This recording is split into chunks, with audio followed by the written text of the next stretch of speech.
Bom dia, boa tarde, boa noite para você que tá aqui ouvindo ou espero que assistindo a mais um podcast aqui do Homem Sem Tabu. Nós estamos talvez no 14º episódio e regravando, na verdade, que depois a gente conta essa história. Tô muito feliz que você tá por aí. Se você tá no Spotify, obrigado. No YouTube, obrigado ao quadrado, que o YouTube pode dar uma grana para nós. Essa TV bonita que você tá vendo aqui grande, falando, nossa, olha que logo bonita, legal. Gostaria de ver o logo da minha empresa aqui. Você pode ver o logo da sua empresa aqui nessa TV. A gente faz uma troca. A gente põe o logo aqui, a gente fala da sua empresa e em troca você vira um dos nossos patrocinadores com money, dinheiro, cash, bufunfa, como diria o meu finado vô. Tô muito feliz de estar... Na verdade, já fiquei feliz uma vez e tô de novo porque ele aceitou voltar aqui. A gente vai falar de uma coisa hoje que eu nunca tinha escutado falar na minha vida. Me indicaram quando eu tava perguntando pra vocês, fala pessoas legais pra vir aqui. Falaram dele e ele veio.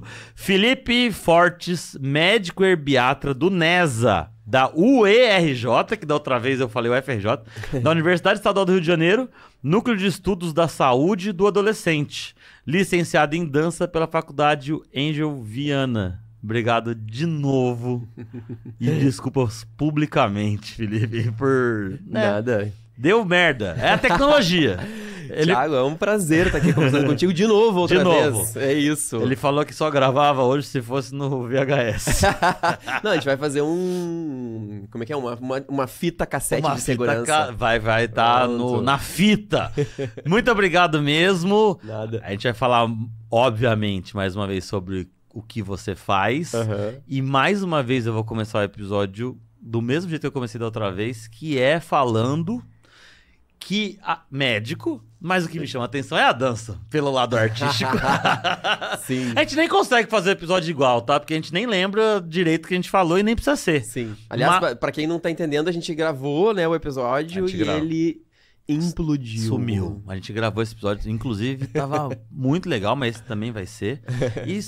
A tecnologia sumiu instantaneamente. O Felipe saiu daqui e deu merda ali. Foi bem, pior que foi assim mesmo. O Léo falou, eu falei, não. Aquela cara de baile. Esqueci de apertar o play. Mas eu fiquei acabado. Foi o computador. Enfim. Mas é isso. O Felipe é médico, mas fez dança. E isso realmente me chama atenção. Sim. Porque eu sou das artes também. E te perguntei sobre isso. Eu não sei qual foi a ordem, mas a dança veio... Eu quero que você fale sobre isso. Da onde vem a dança na vida de Felipe? Então, de novo, Thiago, muito obrigado aí pelo convite, para eu poder falar sobre adolescência, sobre ebiatria, sobre medicina do adolescente, que é um tema tão pouco conhecido, né? A especialidade é pouco conhecida. Sim. Então é legal a gente poder falar para poder espraiar aí essa notícia que existem médicos especialistas em cuidar da adolescência e da juventude, né? Sim. Uma época tão bonita, tão cheia de questões e de muita potência. Eu acho que, enfim, é muito importante a gente poder falar sobre a saúde do jovem. No meu ponto de vista, é um momento de ouro, assim, pra gente poder mudar atitudes, pensar questões de cuidado próprio, cuidados em saúde consigo e com o próximo, né? Enfim, então... Mas aí, o que acontece, né? Eu sabe que desde muito pequena tinha certeza que queria ser médico. Até quando era... quando eu tinha, 7 anos, queria ser veterinário. Mas acho que era mais fantasia da infância mesmo, né? Coisa do cachorrinho, né? Sim, enfim. Gatos, bichos. Aí pronto. Aí logo, acho que eu me lembro que com 10, 12 anos eu vi uma revista sobre partos numa banca de jornal, assim. E eu disse, nossa, que maneiro. Minha mãe comprou. Me lembro até hoje, tinha assim vários tipos de parto. O título era Tipos de Parto. Aí tinha parto cesáreo, parto vaginal, parto Le Boyer, parto na água, parto não sei o quê. Que é esse parto Le Boyer? Nem sei. Sabe que eu me lembro desse nome só por causa da tal da revista, mas eu nem sei o que é. Juro que na medicina ocidental a gente não estuda parto Le Boyer, não. Ou Le Boyer, não sei como é que fala.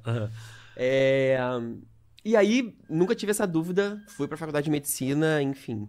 Mas o que acontece é que minha infância e adolescência toda eu vivi em cima do palco, assim. Eu morei a minha vida inteira em Canoas, aqui do lado de Porto Alegre, no Rio Grande do Sul. onde nós estamos gravando nesse momento congelado, inclusive, tá frio, porque hein? tá Deve estar uns 10 graus agora. perigosíssimos 10 graus. Não é? Eu quase gravando de 12 graus. Ah, socorro. Tô falando isso também porque eu sou gaúcho, mas eu moro há 20 anos no Rio e fico Verdade. muito lá e cá, assim, né? Eu atendo no Rio de Janeiro, né? Como Sim. tu disse, eu trabalho na Universidade do Estado do Rio de Janeiro, na UERJ. Mas também venho muito pra cá, meus pais moram aqui, enfim, então eu venho muito pra cá, Sim. me divido. Tem 2 casas, tenho casa lá e aqui. Sim. Mas assim, então assim, eu fiz minha escola toda no Centro Educacional La Salle, aqui em Canoas, na escola Sim. La Salista, Uhum. que tinha os pequenos cantores do La Salle. E eu era dos pequenos cantores do La Salle. Quem é da nossa época, né, dos anos 80 aí, até pode ser que conheça, porque a gente era um grupo artístico de canto e dança, mais canto, mas também tinha muita dança, né, a gente dançava as músicas, coreografava as músicas. Tinha muita música folclórica, gaúcha, folclórica do mundo, enfim. Sim. E a gente tinha um certo vulto aqui no Rio Grande do Sul, assim, a gente sempre tinha espetáculos, lembrando que, assim, minha infância e adolescência toda era em cima do palco mesmo. Sim. Se apresentando em escolas, se apresentando em municípios, interior do Rio Grande do Sul, Santa Catarina, Paraná. Fazer a gente... essas festas, tipo, sei lá, tipo, não, Expo Inter, essas Tipo coisas isso, assim. Tipo isso. Sim, gravar programas de televisão, Capão Crioulo. Tinha a chegada do Papai Noel aqui no Sul, não sei se tu te lembra, que era um super evento, sempre era no Beira-Rio, o melhor estádio do Rio Grande do Sul, claro. Ele é colorado. né? Óbvio. Então, sempre, não sei se tu te lembra disso, era um mega evento, chegada do Papai Noel. É que eu não sou daqui, né? Ah, verdade. Eu sou de São Paulo, então eu vim pra cá depois. Então, assim, mega evento, Sim. anos 80, 90. Sim. Chegada do Papai Noel. Era uma super festa num grande estádio, Sim. em que sempre tinha um anfitrião, que normalmente ou era Xuxa ou os Trapalhões, Caralho! que recebiam artistas que ficavam cantando e tal, e no final chegava o Papai Noel de helicóptero, e um deles era os pequenos cantores do La Salle. Desculpa Caralho, aí, que foda. respeita a minha história. Era artista desde pequeno, na A verdade. gente já gravou discos, gravei 5 LPs na época e tal. 5? Você não tinha falado disso? Juro. 5 LPs? 5 LPs. Que dá LP pro Léo que não faz ideia. Já viu um LP na vida? Não mesmo? Os discão, assim. Lembra? Tinha uns mini. Tinha uns pequenininhos, Tinha os que eram. pequenininhos, tinha os coloridos. E eram aquelas bolachonas, assim. Exatamente, a gente gravou. Caralho, vocês enfim, gravaram 5 LP. 5 LPs. E viajava muito, fazia show, enfim, no final de semana, né? Sempre viajando. Sim. Rolê de sair, assim, escoltado pela polícia, galera querendo nos agarrar e pedir autógrafo e arrancar roupa, a gente foi roupa rasgada. Tipo, fã do... Menudo. Eu era os Menudo Eu ia aqui. falar Backstreet Boys, mas Menudo é mais Antes, nosso. é da época do daqui. Menudo, É da época do Menudo. Enfim. E aí, eu sempre percebi que eu gostava muito mais da coisa de dançar, sabe? Mais do que cantar. Gostava muito de cantar, gosto de cantar, canto até hoje, inclusive. Mas eu gostava muito de dançar. Sim. E aí, cara, quando eu tava fazendo vestibular pra medicina, tomei um super pau, passei no 3º vestibular. Sim. No último ano eu disse, cara, preciso relaxar, preciso mexer o corpo.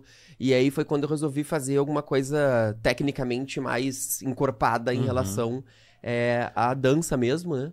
E aí fui fazer aula de balé clássico, eu tinha 19 anos. Jazz e contemporâneo. Fiz aqui no estúdio Pet Soul, aqui em Porto Alegre, com o Edson Garcia.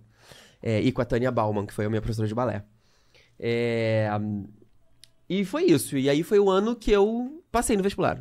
Você vê, né? Como que são as coisas. Caralho. E aí a faculdade de medicina veio. A carga horária é muito extensa, né? Não conseguia fazer outras coisas, me desorganizei.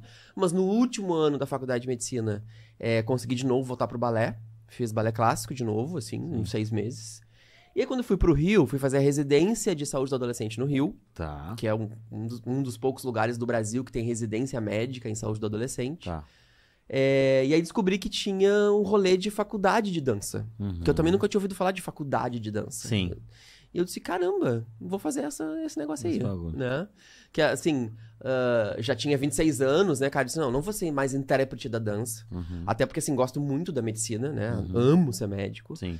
Mas então, vamos ver qual é de estudar isso dentro da academia, né? Sim. E aí foi uma maravilha, assim. Uma graduação de dança. Uma graduação em dança. Eu fiz licenciatura em dança.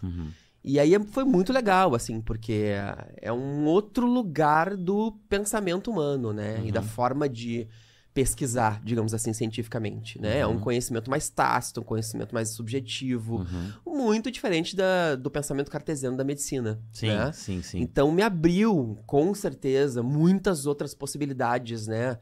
No meu corpo, na minha mente, na minha forma de pensar o ser humano e a relação com o ser humano. E aí, sem dúvidas, eu uso isso até hoje, né? Você acha que isso te ajudou pode ser uma coincidência, mas você acha que pode até ter te ajudado, porque quando você começa a fazer dança é o ano que você passa em medicina, tipo, sabe, sei lá, de deixar a cabeça em outro lugar, daquilo de alguma forma, sabe? Não tenho nenhuma dúvida, Thiago, nenhuma dúvida, né? Hoje em dia, inclusive, entendo e estudo cientificamente o poder do movimento criativo no corpo, né? Como isso estimula outras partes do cérebro, te recoloca mais a tua própria percepção do corpo de uma forma mais potente e faz com que também a tua parte mais intelectual, cognitiva, para coisas mais intelectuais, também respire melhor. Sim, né? sim. Então eu, por exemplo, prescrevo para meus adolescentes, tipo, receituário médico, assim, vamos fazer uma aula de alguma coisa de dança, de corpo, caminhar na natureza, esporte, mas de preferência alguma coisa artística, né? Porque aí mexe com um outro lado do cérebro, que é um lado mais artístico. Sim.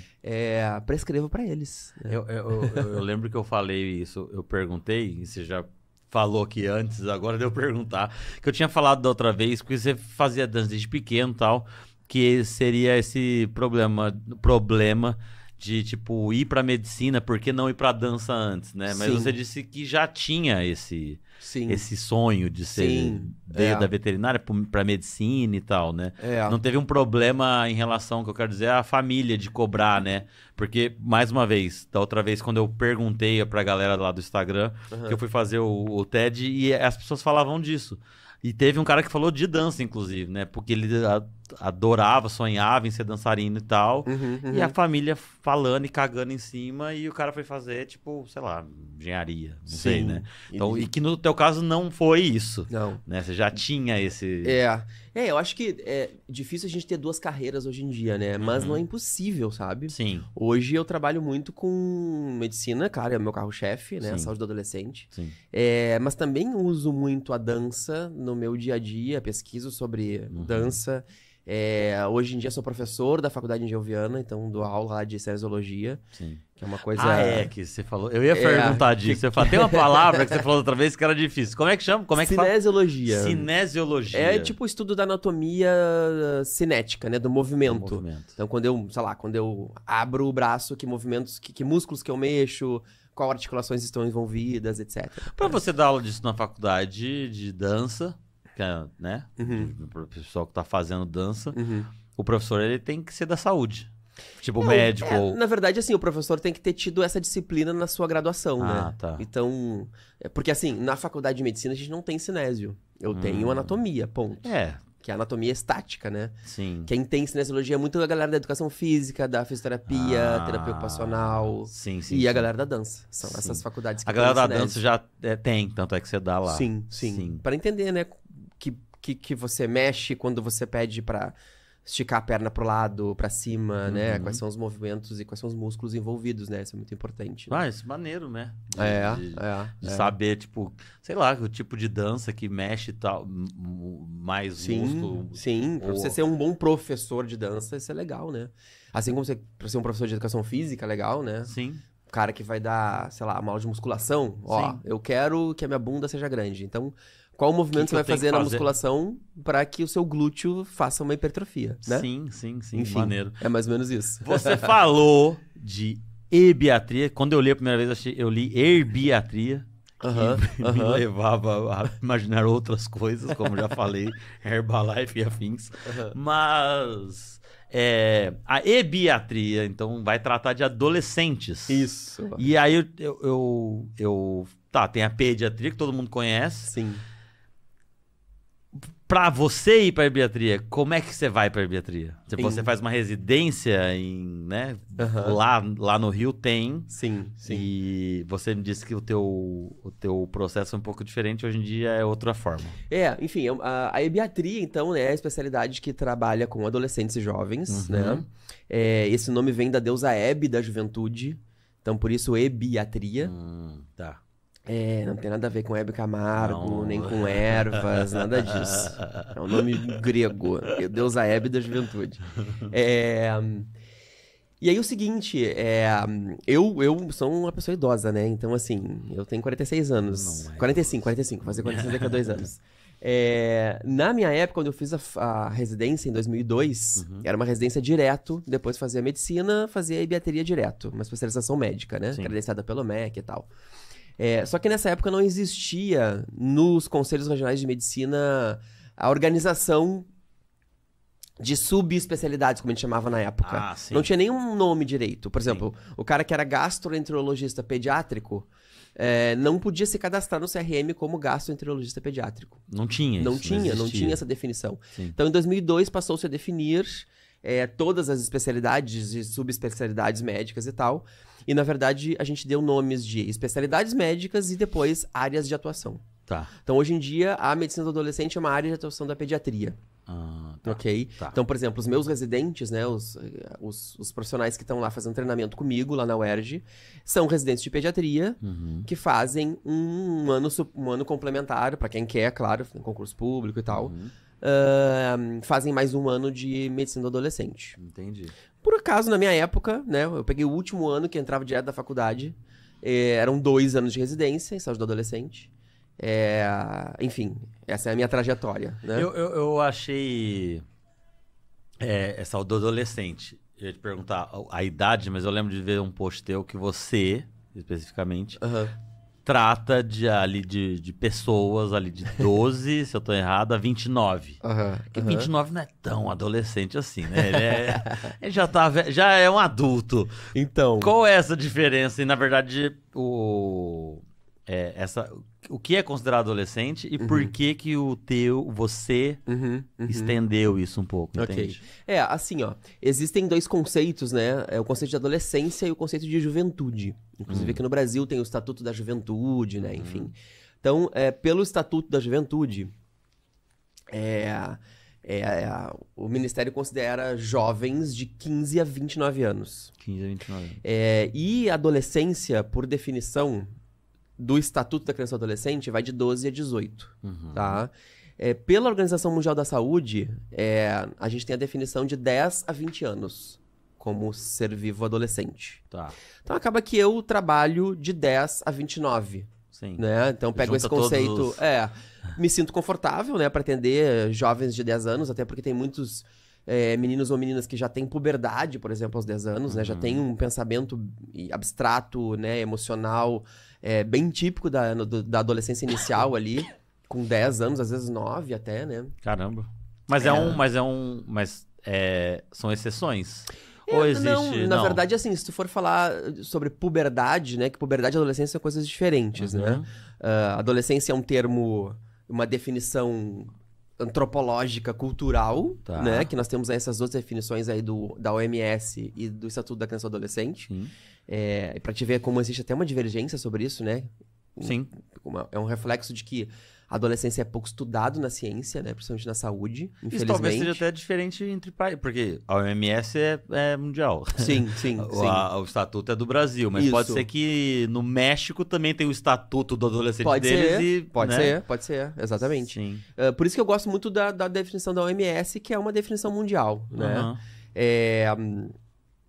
Mas, por exemplo, lá no NES a gente trabalha a partir de 12 anos. Sim. Né? E até 18, começando aos poucos a se estender por conta dessa questão do conceito de juventude para além de 18 anos. Sim, mas enfim. Então, assim, eu trabalho a partir dos 10 anos. E aí eu ia te falar, né, que a diferença de adolescência e puberdade, né? Assim, não são exceções, não. Na verdade, o conceito de puberdade é diferente de adolescência, né? A puberdade é uma coisa mais biológica, né? Que tem a ver com a maturação do corpo, né? Então, assim, um ser humano que entrou na puberdade é uma pessoa que começou seus caracteres sexuais secundários, né? Começou questões hormonais e mudanças no cérebro e tal, que já caracterizam como puberdade, né? E aí, pra você ver, assim, meninos podem começar a puberdade aos 9 anos, que é uma coisa normal. É esperado, né? Claro que cada um tem seu tempo, né? Tem meninos que começam com 11, com 12, com 13. Mas a gente considera uma puberdade ok se ela começar a acontecer entre 9 e 14 anos. Tá. Pra meninos. Pra meninos. E pra meninas, de 8 a 13. Antes. Né? Então, assim, se eu tiver uma menina que tem sinais de puberdade aos 7 anos, eu vou investigar. Aí chama de puberdade precoce. Tá. Se eu tiver uma menina que tiver 14 anos e não tem sinal de puberdade nenhuma, eu vou investigar. A gente chama isso de puberdade tardia, né? Ou atrasada. Tá. E pros meninos, mesma coisa, só que com corte de 9 e 14 anos. Entendi. Inclusive, você vê, isso é uma variabilidade muito grande, né? Assim, você pega um menino de 12 anos, numa turma, sei lá, de 4ª, 5ª série, isso é uma questão importante, já que é importante pro médico de adolescente se dar conta e quem trabalha com adolescentes entender isso. Sim. Você pode ter uma diferença muito grande biológica desses meninos, que pode, inclusive, gerar muita angústia neles, né? Sim. Porque o menino de 12 anos pode ter barba e pelo e ejaculando e não sei o quê, e o outro colega de 12 não tem nada. Ou até mais velho. Até mais velho, de 13 não começou nada. Não tem lisinho, não tem pentelho, não tem nada, e isso gera uma angústia. Principalmente, claro, no menino que não tem puberdade ainda, que tem um pinto pequeno, e aí o nosso problema de ter um pinto pequeno, que é um grande problema, né? Enfim. Sim. E aí isso gera muita angústia nos meninos. Pode, né? Gerar muita angústia nos meninos. Esse momento de que cada um tem seu tempo mesmo, né? Pra crescer e se desenvolver e entrar na puberdade, né? Isso aí que você falou, eu gostei disso, porque a gente não falou da outra vez. Não, porque, enfim, aqui no Homem Sem Tabu a gente fala de tabus e várias coisas, e pinto pequeno é um tabu gigante. Pinto, tamanho de pinto. Sim, muito. Isso deve ser, porque eu lembro, eu não vou falar quem, mas é alguma pessoa próxima a mim, que eu lembro de conversar com os pais, assim, um amigo meu. E os pais acharam, ou aí eu não sei como é, né? Porque o que é saber se realmente teria ali um micro pênis, porque vai ter uma variação mesmo natural ou não. Mas enfim, esse menino aqui tem um pênis pequeno. E diz a mãe dele, eu lembro dela contando uma vez que procurou um médico, duvido que era um pediatra, talvez fosse pediatra, não sei. Mas que tomou até um remédio, ou fez algum tratamento lá para o pinto ficar maior, não sei. Isso é uma demanda grande em relação aos meninos pra você, como adolescente? Cara, muito. É? Sim, eles têm muitas dúvidas em relação ao tamanho do órgão genital. Sim, fato, sabe? E chega gente, tipo, o menino com a mãe, né, sei lá, com o pai, tipo, eu quero tomar um negócio pra ter o pau maior? Não, acho que nem chega muito a isso, assim. Tá. Mas é muitas perguntas, assim, né? Muita dúvida, em angústia, porque meu pênis é pequeno e tal, etc. E aí, assim, vou te dizer, a situação do micropênis existe, né? Mas é raríssima, raríssima. Normalmente isso já é diagnosticado quando o bebê nasce, né? Porque o pênis realmente é muito pequeno. Então é uma lia genital que já é diagnosticada desde muito cedo, não é na adolescência, que isso é muito difícil disso acontecer, de ser uma queixa na adolescência quando realmente tem um micropênis. Na maioria das vezes é uma queixa mesmo, meu pinto é pequeno. E aí a gente tem das mais variadas situações, né? Primeiro eu tento esclarecer se a dúvida, né, do adolescente ou da família, na maioria das vezes é mais da família, do adolescente mesmo. Se a dúvida você tá preocupado com o seu desenvolvimento, né? Tá achando que você tem desenvolvimento atrasado, né? Seus colegas já têm pelo no sovaco e você não tem, né? E ele tem saco grande e você não tem. Ou se realmente é só uma coisa com o tamanho do órgão. Isso varia um pouco, né? Tem menino que diz, não, eu queria ser mais desenvolvido, né? Entendi. E aí você examina, é importante saber esses marcos, né? Saber que isso pode acontecer de 9 a 13 anos, né? Então um menino que chega pra mim com 12 anos e meio e não tem nada de puberdade, eu vou dizer, ok, esse é o seu tempo, calma, vamos acompanhando, vamos vir aqui no consultório pra gente sempre medir você na altura, no peso, e acompanhando o seu crescimento e desenvolvimento e a sua puberdade. Sim. Então isso é importante que o médico pediatra pode e tá preparado pra justamente esclarecer essas dúvidas, né? E tranquilizar, etc, etc, né? O pênis desse menino, ele pode crescer até os 14 anos? Não, ele normalmente, assim, o que acontece? Falando de meninos, né? Tá. O marco da puberdade do menino, que muita gente acha... O que você acha? Qual que é a primeira coisa... que acontece na puberdade do menino. Do menino? É, que você examina, e essa é uma coisa do exame. Você olha assim, ó, começou a puberdade. Ah, não sei. É pelos, é barba, é o quê? Eu ia falar pelo. Pelo. É? Ou pênis. Pelo. Pelo. Eu ia falar pelo. Então, isso é uma coisa que pouca gente sabe, até porque às vezes é difícil de ver. O sinal de puberdade do menino, a gente sabe que ele tá púbere, é quando ele começa a crescer o volume testicular. Ah, o volume testicular. Exatamente, é pelo testículo. Então, a primeira coisa que acontece, a gente tem até uma tabela que chama tabela de Tanner, que classifica a puberdade de meninos e meninas em 5 estágios. É o mesmo Turner da síndrome de Turner? Não, é outro cara. Tá. Coisa de biólogo. Porque o outro é Turner, se eu não me engano, não é? Esse é Tanner. Tanner. Tá. Tipo Tina Turner. Tá. Ele classifica a puberdade de meninos e meninas em 5 estágios. 1, 2, 3, 4 e 5. Então todo mundo nasce no 1. Tá. Então o 1 é quando você não tem desenvolvimento puberal nenhum. Tá. O número 2 é quando o menino aumenta o volume, quando ele começa a aumentar o volume testicular. Tá. Sem ter crescimento peniano ainda. Tá. O 2, você aumenta ainda mais o volume testicular e aí já tem crescimento peniano em comprimento. Ah. O Tanner 3, você tem agora crescimento peniano em largura. Ah, cresce em momentos diferentes. Exatamente, é um pouquinho nesse escalonamento, né? Até para você poder classificar. Então, isso é importante também, por exemplo, na consulta do adolescente, você acompanhar essa puberdade, ver como é que tá, dizer, a gente classifica, anota lá no prontuário médico, né? Ah, esse menino tá no Tanner 3, no Tanner 4, no Tanner 1, no Tanner 5.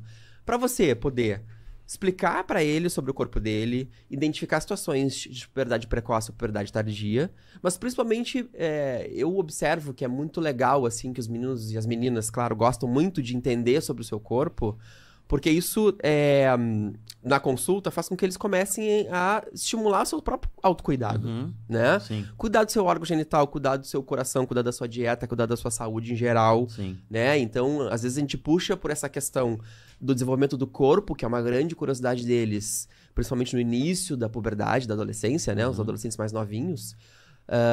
E aí as outras coisas começam a reverberar, né? Sim. Nos cuidados do seu próprio corpo, né? Da sua própria saúde. Sim. Né? Isso do... Você chega... Eu imagino que sim. Mas você chega a conversar com esses jovens meninos, porque essa ideia de que o menino chega lá achando que o pau dele é pequeno, é porque ele viu um pornô, porque um amigo, porque é isso. Porque de onde sai a referência, o pau dele é pequeno? Ele tem 12 anos, cara. É isso. Da onde ele tá achando, sabe? É isso, Acho que tem algumas referências, né? Mas a pornografia, sem dúvidas, uma grande referência. Sim. É uma grande referência. Pode ser o pai ou o tio, ver alguém, mas é a pornografia. É a pornografia. Né? Assim, a gente tem estudos que apontam que a galera acessa a pornografia aos 8, 9 anos. Pois né? E aí isso é um assunto importantíssimo, né? Sim. Pra gente falar com pais, mães, cuidadores, escola, né? Que eu converso com eles no consultório, né? Vamos falar sobre pornografia. Né? Basta você ter um celular na mão que o seu adolescente ou a sua criança vai ter acesso à pornografia. Sim. Se você não monitorar isso, se você não controlar, se você não botar, né, algum tipo de controle parental nesse celular, ele vai acessar. É por curiosidade, por bobeira, por influência dos amigos, o que seja. Sim. E aí vai aparecer o que for. O que tem. Exatamente. É Deep Web. Ele pode acessar. Exatamente. Inclusive, assim, eu tenho meninos no consultório que tem um mó pintão. Pinto mal comeu. Sim. Que estão reclamando que tem... Que tem pau pequeno. É uma coisa impressionante. É mesmo? Sim. Ou um pênis absolutamente normal, né? E, claro, a esmagadora maioria deles tem um pênis absolutamente normal, até porque o que é normal, o que não é, falando de tamanho de pinto, tamanho de nariz, tamanho de orelha, né? Enfim. E extremamente angustiados. Eu acho que esse normal, pode me corrigir se eu estiver errado, não é o normal, que normalmente deve existir uma média, que aí você fala, você tá na média. E aí você vai ver que é mediano, pode ser muito assim, mas é grande, é pequeno. Mas o lance da pornografia é isso, tanto esse problema pessoal, até no desenvolvimento, quanto outras coisas, né? De aprender o sexo de uma forma errada, porque não é aquilo ali, né? Quando você vira adulto, tem toda a parte de violência que existe, preocupação com... A gente vai entrar em outros assuntos, preocupação com o prazer do outro, porque aquela Claro. paulação lá, não Claro. Pode ter gente que gosta e dá tudo certo, mas não é assim que a banda toca pra todo mundo. Não, exatamente, né? Eles têm uma referência de que os pênis são enormes, que o sexo é, de certa forma, um tanto quanto violento, né? E vamos lá. E no final tem que gozar na cara da menina, né? Sabe que você falou agora, menina, eu lembrei de uma coisa, porque você atende meninos e meninas. Sim. A pornografia influencia também mulheres. Muito. E quando eu lembrei agora, não vou lembrar o dado direitinho, mas como é que chama a cirurgia íntima feminina? Sabe? Tem 1 milhão, né? Agora. Não, mas a galera inventou 1 milhão, né? De diminuir os... Que agora não sei nem se é lábio externo e interno, mas é lábio pequenos e grandes, pra diminuir o lábio.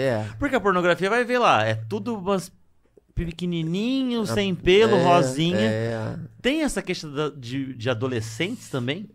Cara, as meninas consomem muito menos pornografia. Sim, né? Muito menos, imagino. né? O rolê da estação feminina é outro, né? Tá. A gente fica de pau duro de ver Revista uma bunda da Avon, bate-punheta cheirando a revista da Avon. Exatamente.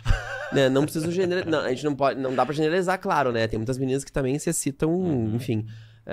e meninos que também são mais subjetivos, mas em geral, né, é estratégia X e estratégia Y, né? Sim, sim.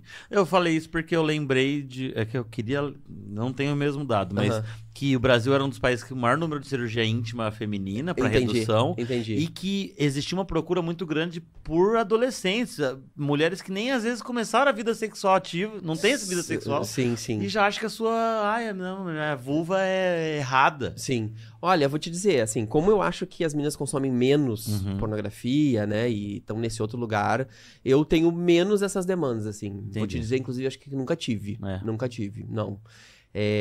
Agora os meninos, sim. Os pobres coitados estão sofrendo. Estão achando que tá com o pinto errado. Então, e às vezes...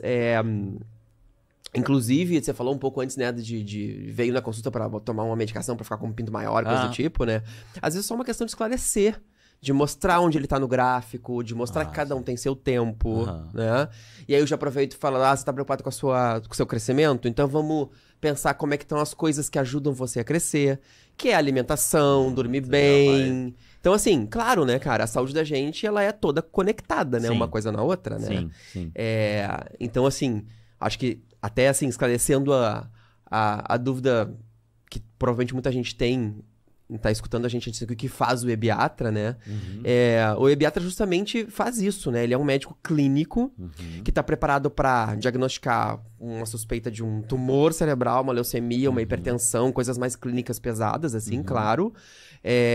Eu sou médico, né? Então, assim, você tem uma dor de cabeça, você vem até mim. Sim. Ok, eu vou investigar. Isso pode ser uma preocupação com o vestibular e isso pode ser um tumor cerebral, né? Então, eu preciso ter muito cuidado, enquanto médico, técnico, né? De poder separar o joio do trigo, né? Não achar que tudo é emocional e, ao mesmo tempo, não patologizar tudo, né? Não achar que tudo é doença, né? E pedir 1 milhão de exames ou tomografia do crânio para todo mundo que tem dor de cabeça, né?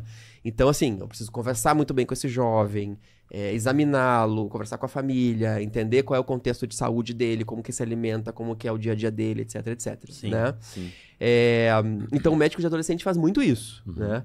Mas, principalmente, assim, eu percebo, principalmente na minha prática, né, assim, que a ebiatria ela é muito da promoção da saúde, né? Porque justamente é esse momento da vida em que a gente está mudando a atitude, a gente está com o cérebro mais abstrato, tomando as nossas próprias decisões, né? Fechando a porta do quarto, querendo ficar sozinho para poder refletir sobre a vida.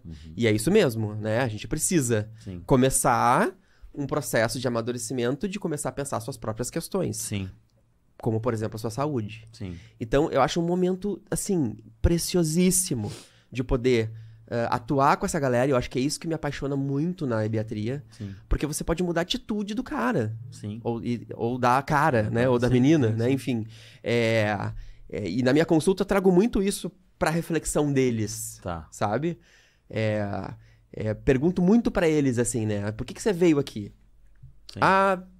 Aí a maioria já olha pra mãe, olha pro pai, não sabe muito bem, porque ainda tá naquele lugar da consulta pediátrica, né? Que o médico fala mais com a mãe, ou com o pai, ou com quem trouxe, do que com o próprio paciente, Sim. né? Então isso já é uma mudança de paradigma interessante, assim, Sim. tanto pro jovem quanto pras famílias, Sim. né? Então, assim, normalmente na consulta do ebiatra, eu olho no olho do meu paciente e digo, oi, tudo bem? Meu nome é Felipe, como é que você tá? O que houve que você veio na consulta?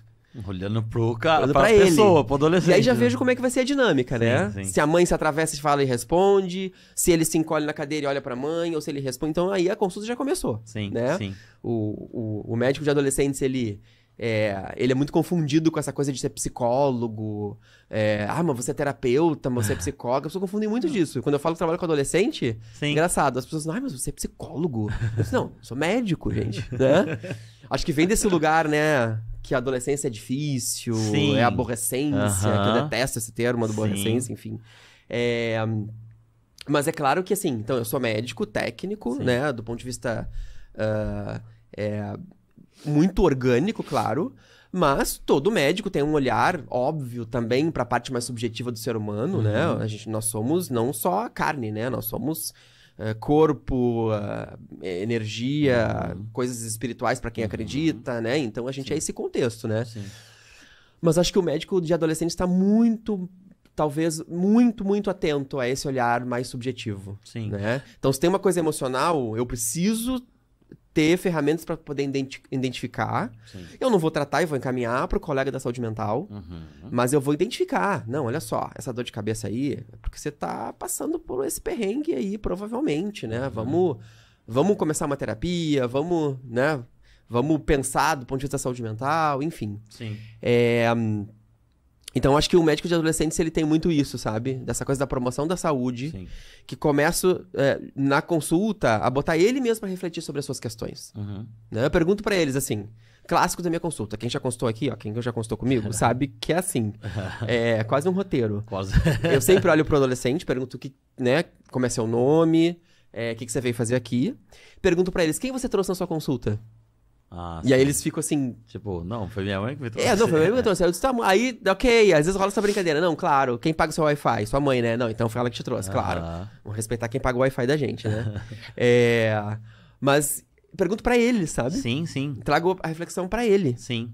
E aí pergunto... aí, normalmente, assim, muita frequência vem pra acompanhamento de saúde. Tá. Porque tá saindo do pediatra e agora quer um outro médico de referência, né? Que é o ebiatra, me achou no Instagram, conversou com um amigo, com uma colega, enfim.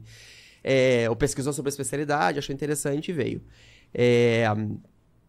E aí eu pergunto, tá bom, então vamos... Então é uma consulta de avaliação de saúde, né? Vamos ver como tá a sua saúde. E aí pergunto pra eles, o que você acha que é importante de uma pessoa de 12 anos, 13 anos, 14 anos pensar sobre a sua saúde? E aí eles deve ficar aqui, eles pensam. E aí quando dá esse silêncio, é meu roteiro, tá? Não pode copiar, gente, tá? Você não vai sair achando que é ebiatra com Pode o roteiro sim, do... Pode sim. Aí no momento que eles pensam, eu até pergunto assim, mas aliás, antes, eu quero te perguntar uma coisa. Você tem vontade de ser saudável? E aí eles, claro, né? Mas por quê? Por que você quer ser saudável? Aí nunca pensou sobre isso. Sim. Né? Claro, às vezes não. a gente não pensa sobre aquilo e a gente não tem os nossos insights, né? Sim. E aí isso eu acho interessante na consulta do adolescente, né? Porque você traz pra ele essa responsabilidade, olho pra ele, olho no olho dele.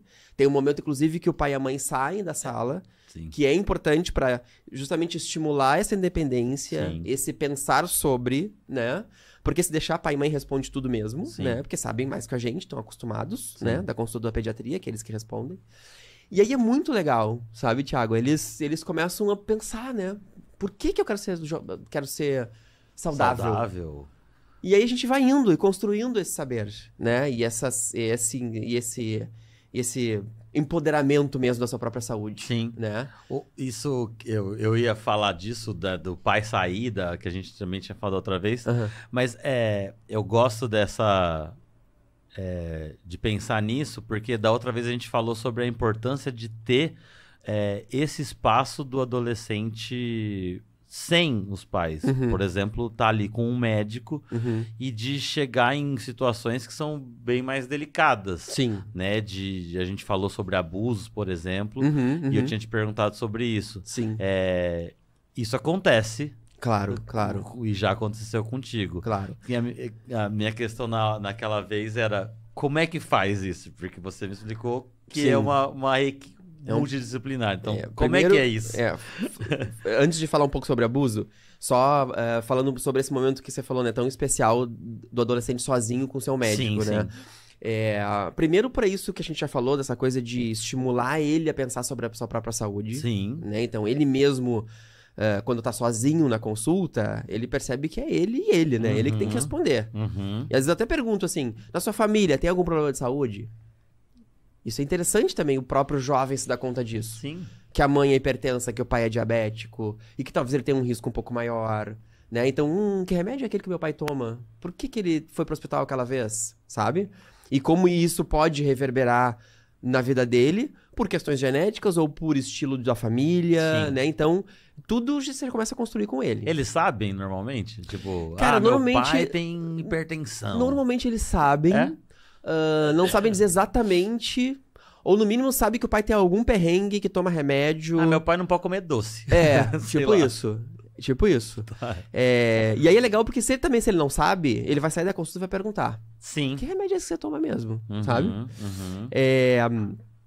Então, assim, esse momento sozinho é importante. Sim. Pra ele poder fazer os seus insights Uhum. e poder se empoderar cada vez mais ele mesmo da sua própria saúde. Sim. Mas também é importante pra poder falar, abrir um canal pra poder falar sobre situações mais difíceis mesmo. Sim. Que às vezes a gente se vergonha um pouco Uhum. de falar na frente do pai, da mãe, do seu cuidador. Como sexualidade, uso de substâncias, coisas de gênero, descobertas, né? Sim. Na adolescência a gente Sim. descobre as coisas, né? Sim. E aí, com muita frequência, eles podem ter dificuldade de falar sobre uma situação mais vulnerável, como o uso de drogas, por exemplo, na frente dos pais, né? Que não falar, né, eu não lembro agora se eu te perguntei isso, mas já aconteceu de alguém falar na frente do pai e da mãe? Cara, é mais difícil. eu fumo maconha, Mas alguma como coisa eu assim. tenho 20 anos de formado, tudo já me aconteceu nessa vida de atendimento de adolescente, né? Imagina, eu imagino. Então já aconteceu, inclusive, de pais que usam, né? Sim. E de poderem conversar sobre isso na consulta. Inclusive de pais que usam, mas não querem que o adolescente use. É mesmo? Sim, e ok, tá certo, né? Porque adulto é uma coisa, adolescente é outra. Outra. Adulto pode usar álcool, adolescente não pode. Sim, claro, né? claro. Tem claro. diferenças aí de maturação cerebral, né? Que são cruciais, né? Como é que o pai vai explicar? Porque tem, né? Falar, filho, você vai poder... Esse negócio ele tá voando faz um tempo aqui. Ele tá Tem uma vindo pra coisa cá, voando aqui. tem. Eu Mas tô olhei- achando maneiro. Acho que é tipo um Zé Pelinha, assim, que tá nos ajudando Pode aqui. ser.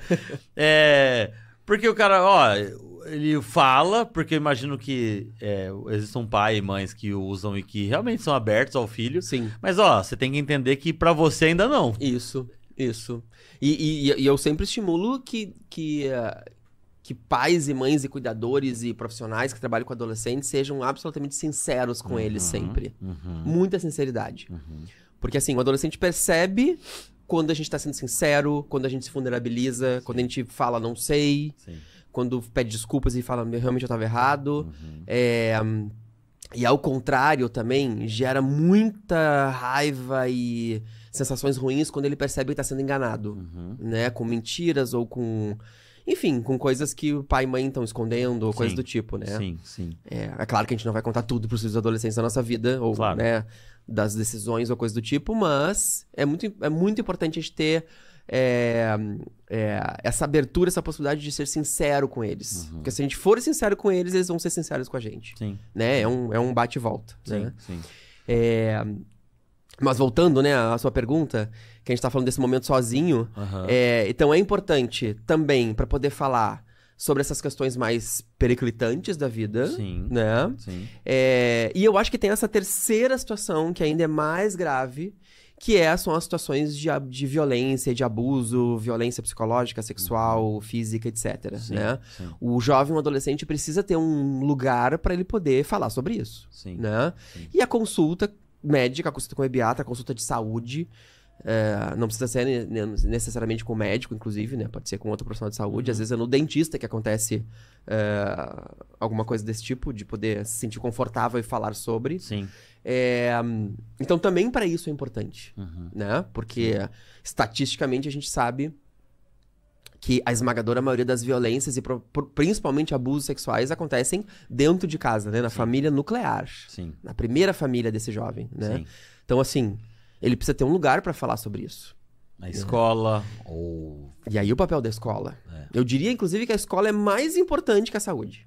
Sim. Porque o adolescente tá muito mais na escola do que numa unidade de saúde, né? Ou numa consulta médica. Sim. Vamos combinar, né? Sim. É um saco ir no médico, né? Eu odeio ir no médico. Entendo, quando o adolescente também não gosta. Se você não vai no médico, você não descobre, né? Você não é doente. Mas então, a escola é muito importante. Sim. Muito importante. Não à toa que aí no período pandêmico, as notificações de abuso sexual na infância e juventude caíram drasticamente, né? Por quê? Porque quem notifica, quem olha pra isso, é a escola. Né? Ou seja, os jovens precisam desse lugar de confiança, de conforto afetivo. Por isso que precisa também de educação sexual nas escolas, desde muito cedo. Sim. Né? E vamos parar com essa besteira de achar que a educação sexual é ensinar a botar o Kama pênis Sutra. dentro de alguma coisa, é um Kama Sutra, exatamente. Né? Educação sexual também é falar sobre isso, é falar quem pode encostar no meu corpo, que tipo de carícia é aceitável ou não é, né? Isso é educação Desde sexual. criança. Desde pré-escolar. Sim. Óbvio. Eu vi um vídeo que era uma professora, que era isso, era um corpinho na lousa, e aí tinha as cores, né? Então aqui era verde na mão, o bracinho aqui já era amarelo, o peitinho era vermelho. Tipo, ó, se o tio quiser brincar com você e puxar pela mão, é uma brincadeira e tal. Sim. Isso é educação sexual. Isso é educação sexual. Né? E isso protege as nossas crianças e adolescentes. Claro, porque ela vai entender ali desde já que um estranho e... Até eu já fiz live e já vi, consumi conteúdo assim de pais que falam assim com os filhos. Claro. Porque, tipo, eu sou o pai ali, mas é um indivíduo. Eu posso pôr a mão aqui em você? Claro, claro. Pra a pessoa já entender o que é sim e não, o que é consentimento. Eu não Isso. quero esse abraço. Exatamente. Quando a gente vê falando de que chega na casa do tio, não, vai abraçar sim, é porque criança, eu não quero. Sim. Mas você vai porque, caralho, Sim. ela tá falando que não quer, cara. A gente normaliza muito isso, né? Nossa, não vai beijar, fiquei chateado que não vai me beijar. Exatamente. Gente, se a criança não quer beijar a bochecha, não beija, né? Sim, e tudo isso da educação sexual, eu acho que é importante nesse ponto que você tá falando. Não, com certeza. E aí a gente tem também um grande problema, né, bem atual, né? Há poucos dias a gente aprovou aí o homeschooling, né? Sim. Que é essa coisa de educação dentro de casa, né? Sim, que eu acho uma temeridade. Não acho legal essa parada ter sido aprovada, né? Porque, mais uma vez, a importância da escola na vida das crianças e dos adolescentes, né? Isso também por conta disso. Também por conta disso. Isso que você falou,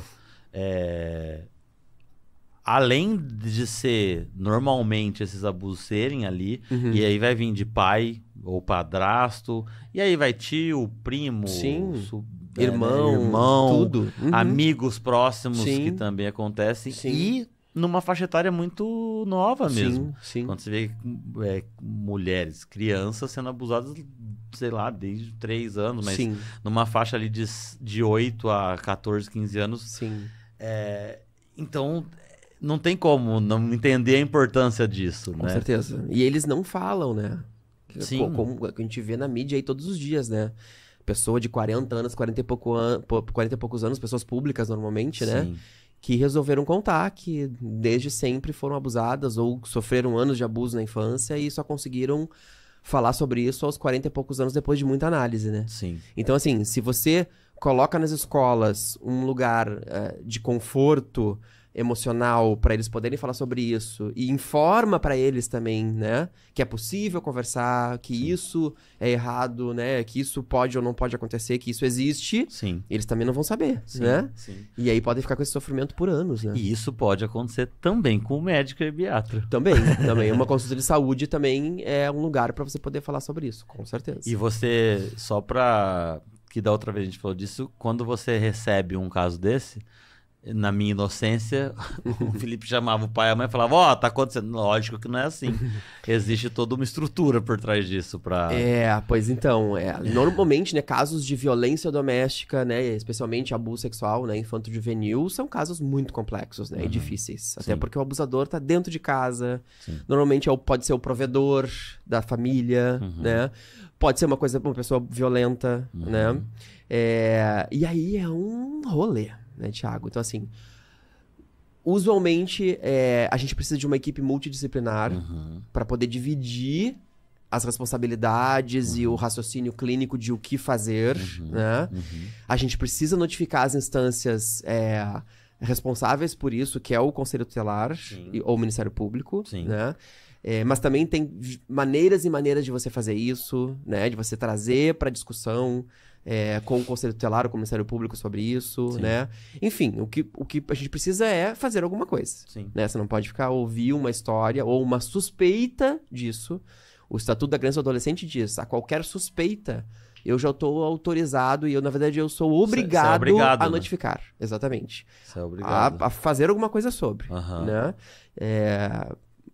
Inclusive, o Conselho me pune, né? Assim, o Conselho não, o ECA me pune se eu, enquanto profissional de saúde ou enquanto cidadão, inclusive não só profissional de saúde, tá?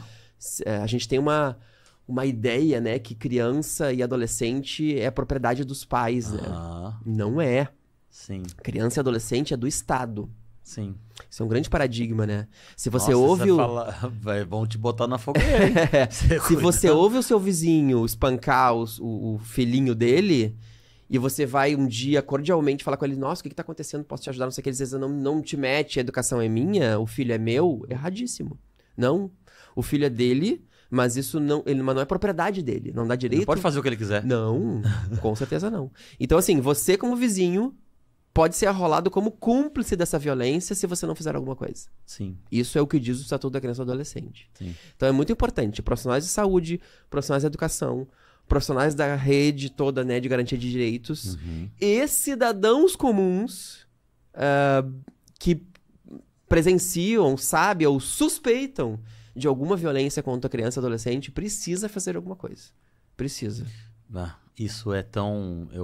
É uma obrigação civil. Não é, eu tô falando isso agora, a gente não falou exatamente disso.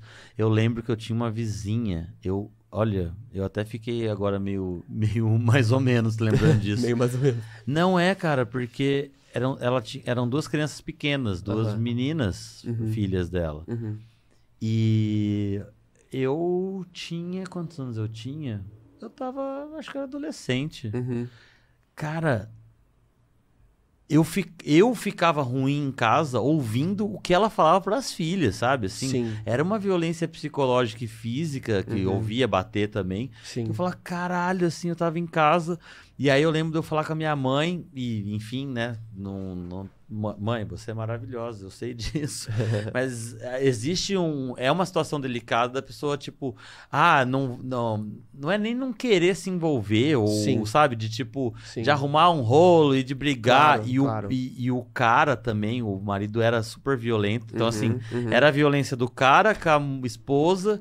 E aí acho que ela descontava nas filhas, assim. A gente morou pouco tempo lá e depois a gente se mudou.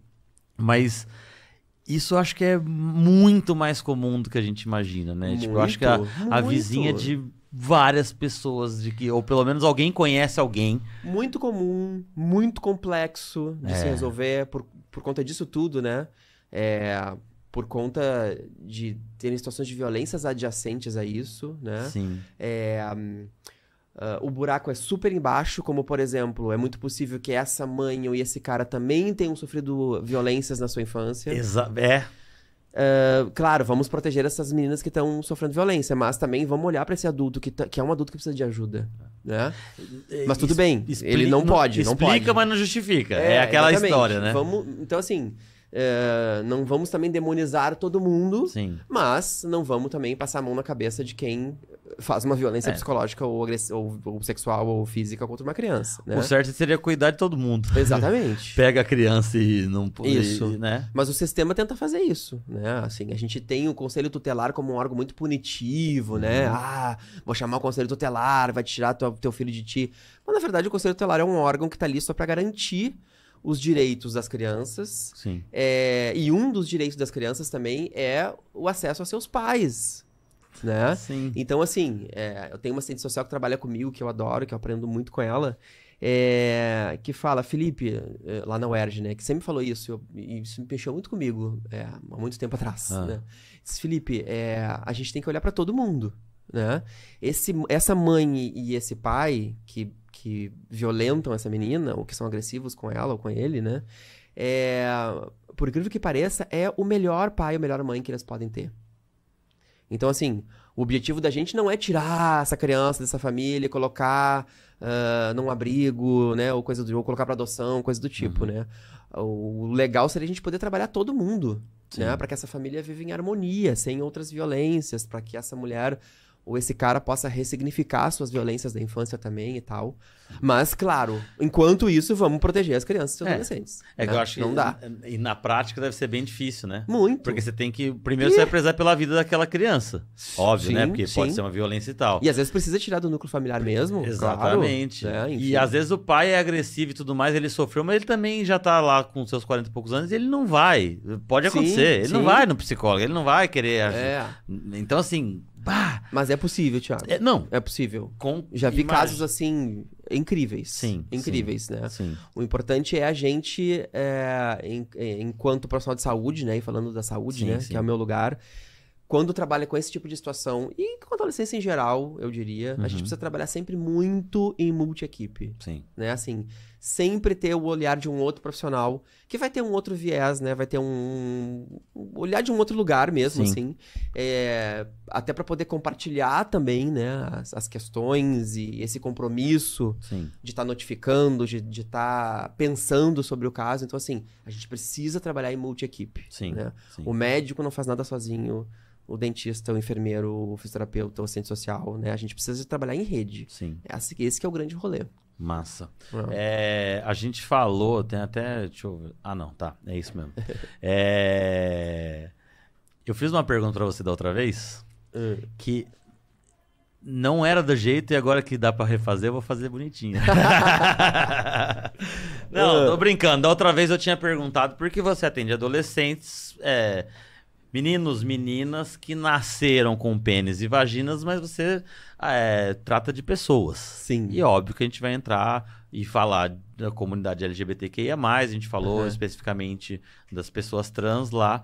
E eu te fiz uma pergunta, inocentemente mesmo, falando, você já pegou já teve algum paciente que chegou lá, porque a pessoa...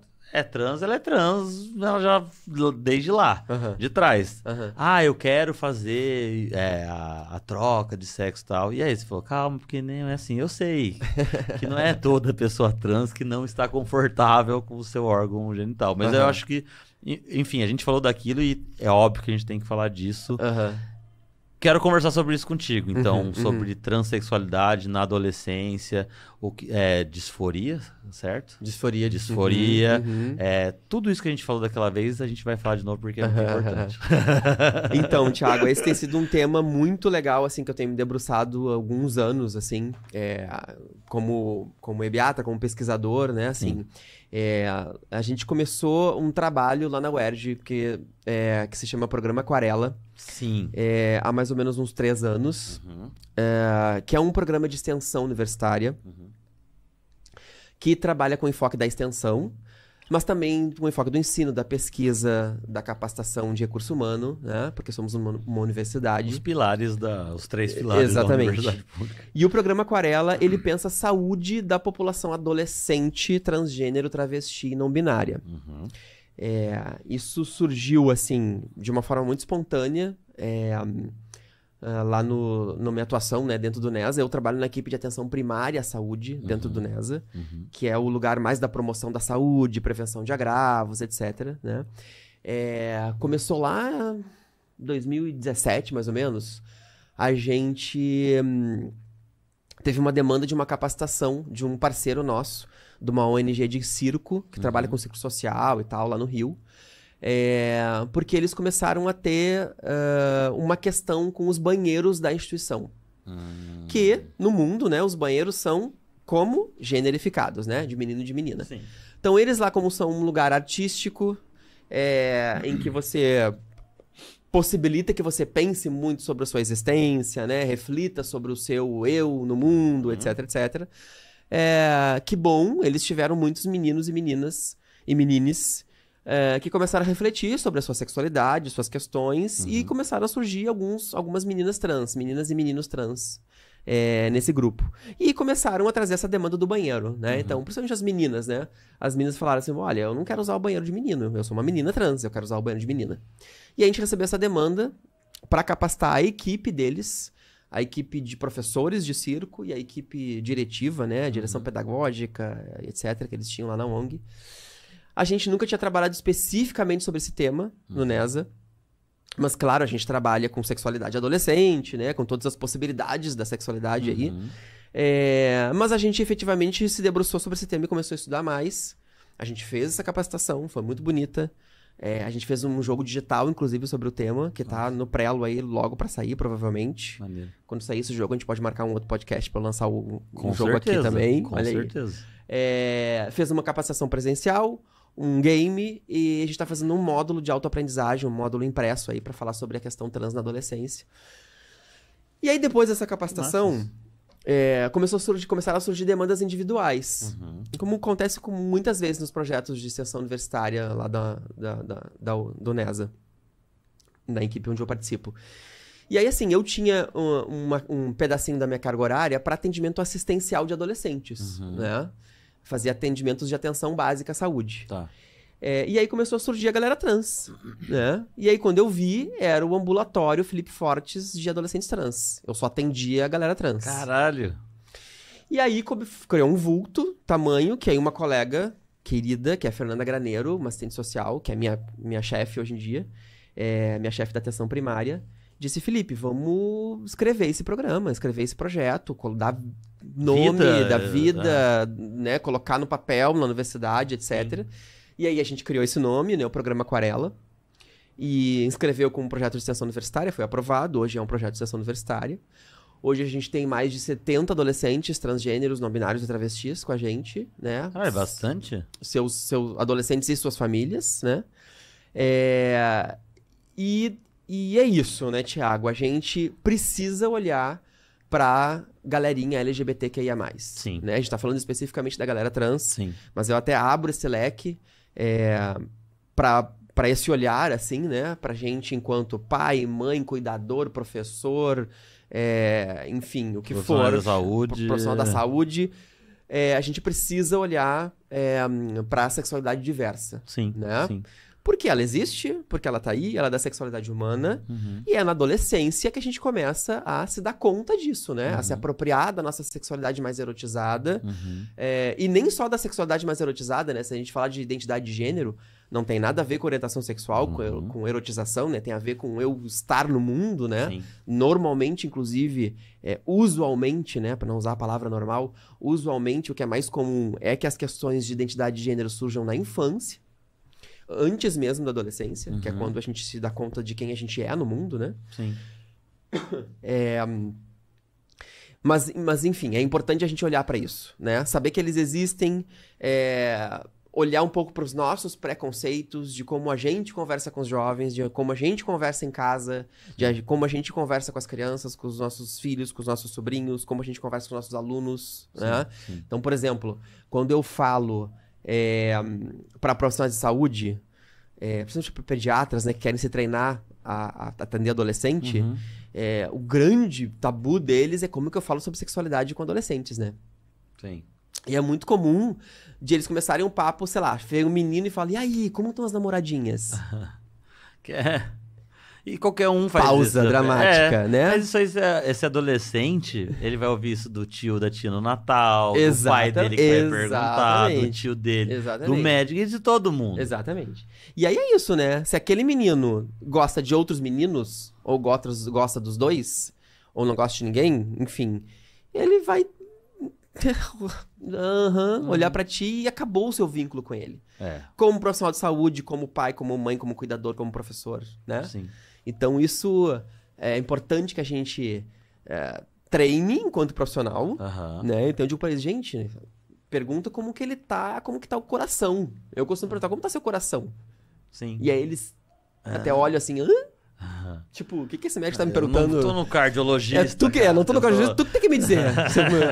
E aí eles ficam, né? E aí eu digo, eu quero saber se você tá namorando, tá casado, separado, desquitado, no rolê, na pista, você tá o quê? Sim. E aí a gente começa a conversar. Sim. né? Ah, não, gosto de uma pessoa, né? É um menino ou uma menina? Sim. Enfim, né? Sim. E aí você já abre essa possibilidade de eles saberem que, por exemplo, nessa consulta ou nessa conversa, isso pode ser uma conversa de pai com filho ou com filha, né? Sim. Que é possível, essas outras possibilidades da sexualidade são possíveis, Sim. né?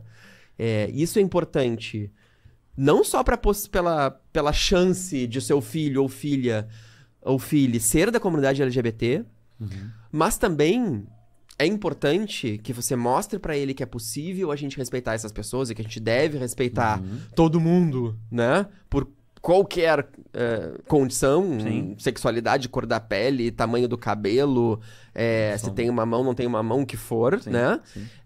Porque a gente quer que os nossos filhos sejam éticos, respeitosos, né? E competentes e pessoas íntegras, né? Sim. Então é importante a gente colocar pra eles que é ok essas possibilidades todas do mundo diverso, porque o mundo é diverso, né? Isso aí que você tá falando, só um adendo, assim, né? Você, como profissional que atende, vai chegar lá, você trabalha já com adolescente, você sabe. Sim. Então você vai perguntar, e aí, tá namorando? Ah, tô, é menino, sabe, assim, você vai... Só que isso é importante pra casa, né? E, óbvio que eu sei que é difícil, nem todo mundo é assim, mas eu sempre gosto de contar uma história bem rápida que eu tenho um afilhado, sobrinho, filho da minha irmã, engravidou com 15 anos, ele cresceu da minha casa. E a gente tava indo no shopping uma vez, o Leonardo, te amo. Eu sou tão tio babão. Ele tá fazendo faculdade na mesma cidade que eu estudei, cara, lá em Londrina, no Paraná. Tô super feliz com ele. E a gente tava indo pro shopping, tipo, sei lá, 9 anos de idade ele tinha, 10. E ele me chamava de tio I, chama até hoje, porque ele não sabia falar ti, né? E aí, eu tinha sonhado com ele, de fato, que ele tava namorando e ele tava com um garoto. E aí eu fui... A gente tava entrando no estacionamento do shopping, eu falei, o tio sonhou com você ontem, você tava namorando e tal.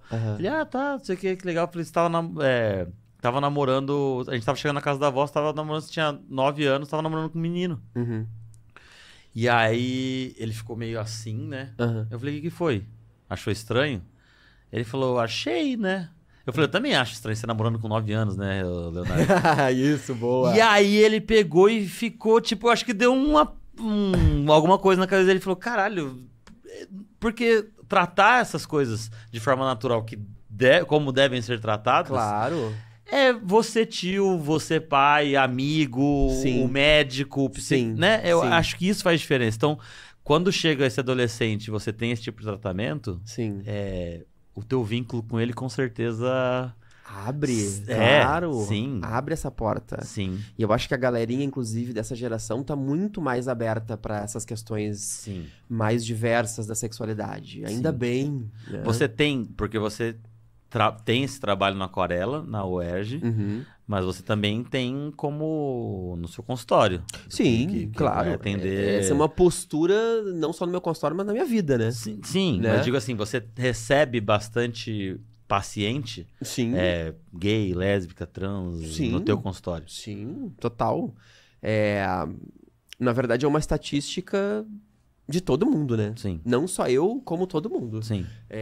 Os médicos que não recebem, que dizem que não recebem, é porque não sabem que recebem. Sim. Né? Porque não abrem essa possibilidade na anamnese médica, na conversa, de pensar sobre sexualidade diversa, né? Sim. E aí, claro, tabus e violências, né? Porque o Brasil é o país que mais mata pessoas LGBT no mundo. As pessoas não falam, né? As pessoas ficam na dela. Ainda mais se percebe que o médico ou o profissional de saúde é um cara que não abriu essa brecha. Sim. Né? Que é um cara mais careta, um cara mais fechado, um cara mais cartesiano, né? Sim. Então ele não vai falar. O Brasil é o país que mais mata pessoas... A gente tava falando de trans, mas LGBTQIA+, mas mais mata pessoas trans no mundo e mais consome pornografia trans. Sim. A Que gente loucura, fala, né? não é? Que hipocrisia. Mas né? então é lógico, é uma conta que não fecha e os buracos são muito mais embaixo, obviamente. Tem muita coisa para se discutir, mas tem que se falar. Isso não é uma pauta da esquerda comunista que quer acabar com as criancinhas. Não, falar de respeito com qualquer pessoa é de ser humano, de você respeitar como ser humano. Claro. Né? Então, e eu não preciso ser preto pra ser antirracista, né? Não Né? ser racista, né? Não ser racista. Não ser racista. Você não precisa e é bom que seja antirracista. Sim, É sim, isso. sim, É sim, isso. sim. Então, é isso. É. E, inclusive, assim, essa é a grande o medo e dúvida dos pais, principalmente falando sobre sexualidade, Sim. né? Como conversar com os filhos e como abordar isso de forma tranquila, né? Como essa geração tem se colocado de forma mais tranquila sobre esse assunto, isso começa a surgir muito na conversa mesmo com pais, mães e cuidadores, e eles se assustam muito, sabe? Sim. Tem pais que me procuram dizendo, não pra consulta com os filhos, dizendo assim, eu preciso conversar contigo porque a minha filha contou que ela é bissexual. Sim. O que eu faço? Eu digo, Olha. faz o quê, né? Em relação ao que exatamente? Mas eles estão precisando conversar sobre isso, Sim. né? Uhum. E eu sempre digo, né, assim, eu dou sempre uma dica, assim, pra pais e mães e pessoas que cuidam de adolescentes, principalmente no convívio familiar, né? De como conversar sobre sexualidade, de como chegar nesse assunto, né? Gente, o negócio é a gente aproveitar as entrelinhas do dia a dia. Sim. Porque o nosso dia a dia, ele é muito erotizado, infelizmente, né? É televisão, é música, é as coisas que aparecem no YouTube, Sim. né? Enfim, Sim. é uma putaria sem fim, né? Então vamos aproveitar esses pequenos ganchos que o dia a dia nos dá e vamos conversar com os jovens sobre isso, né? Aproveitando essas dicas, Sim. né? Então, por exemplo, sei lá, propaganda de cerveja ou de carro. Sempre é uma mulher seminua, com um peito enorme, com a bunda grande, não sei o que faz a propaganda disso, né? É quando faz um casal gay, dá merda. Dá todo um negócio, né? Polo, Exatamente, igual o propaganda do Polo.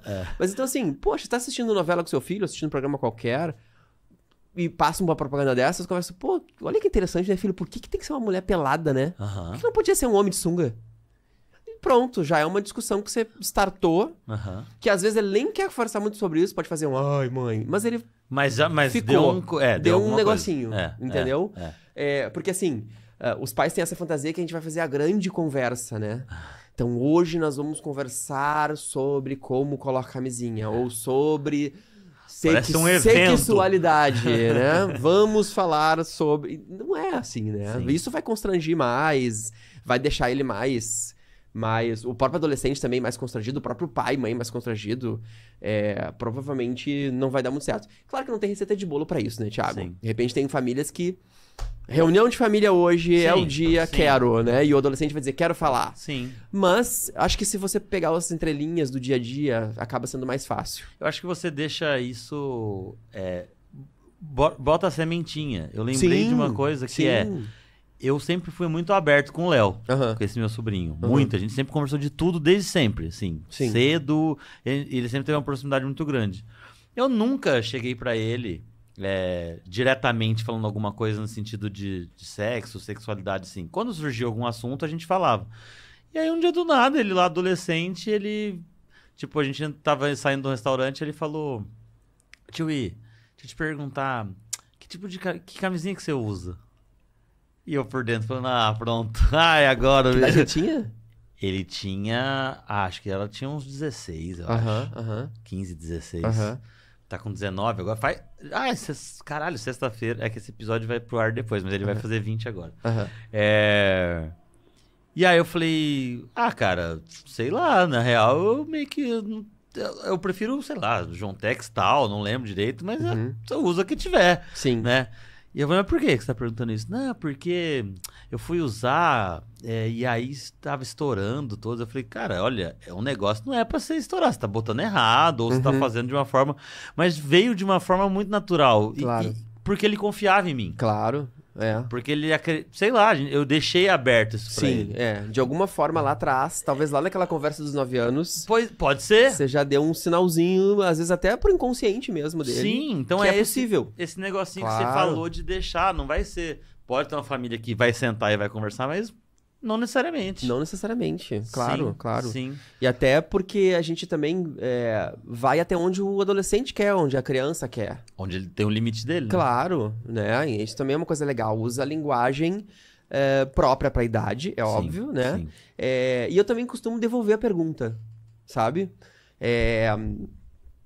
Por exemplo, lá no... Não sei se você viu, eu participei do programa lá do Rodrigo Hilbert, da Fernanda Lima, meus amigos, enfim. E aí, a Fernanda falou uma coisa muito legal, assim, a gente tava falando sobre sexualidade, de como conversar, principalmente com adolescentes mais novinhos, ou na infância mesmo, né? E ela contou uma piadinha que é interessante, né? Que é um pouco dessa coisa da escuta, né? De você também saber qual é a demanda realmente. Que o adolescente chegou em casa, o menino chegou em casa e falou assim, mãe, o que é virgem? E a mãe engasgou inteira, né? Puxou a farinha pro pulmão e quase teve um colapso nervoso. Mas aí, enquanto a mãe se engasgava, o menino virou o azeite e falou assim, porque olha aqui, ó, extra virgem. Ah, sim. Era isso que ele queria saber. Era o azeite extra virgem, né? Sim. Então eu também acho uma boa devolver a pergunta, né? Mãe, o que é sexo anal? A Titi, que tava no programa, inclusive, falou assim, que alguém perguntou... Acho que... Não sei se ela que falou. Sei que alguém contou. Perguntou assim, mãe, você faz sexo anal? E aí... Caralho, né? E aí você pode perguntar o que você acha que é sexo anal. Sim. Né? Devolve? E devolve, pra ver o que até... Aonde que você precisa ir. Sim. Qual é a ideia que ele tem de sexo anal, do que tá acontecendo, né? Então, assim... Porque às vezes você não vai precisar abrir a caixa de ferramenta inteira. Então, deixa eu te mostrar meu sex toy, filho. Deixa eu falar. Então, esse plug aqui, maravilhoso. Olha, o seu pra pai sexo anal. adora um anal giratório, que não precisa disso. Então, assim, aproveita as entrelinhas no dia a dia, que é um dia a dia, Sim. né? Muito sexualizado, infelizmente, mas esse é o mundo que nós estamos, então... Bora, Sim. né? Conversa com ele sobre pornografia. Fala que você precisa monitorar o celular e por que precisa, né? Sim. E devolve as perguntas. Sim. Acho que se tiver uma dica aí de blogueiro pra dar, blogueiro, acho que essas são boas.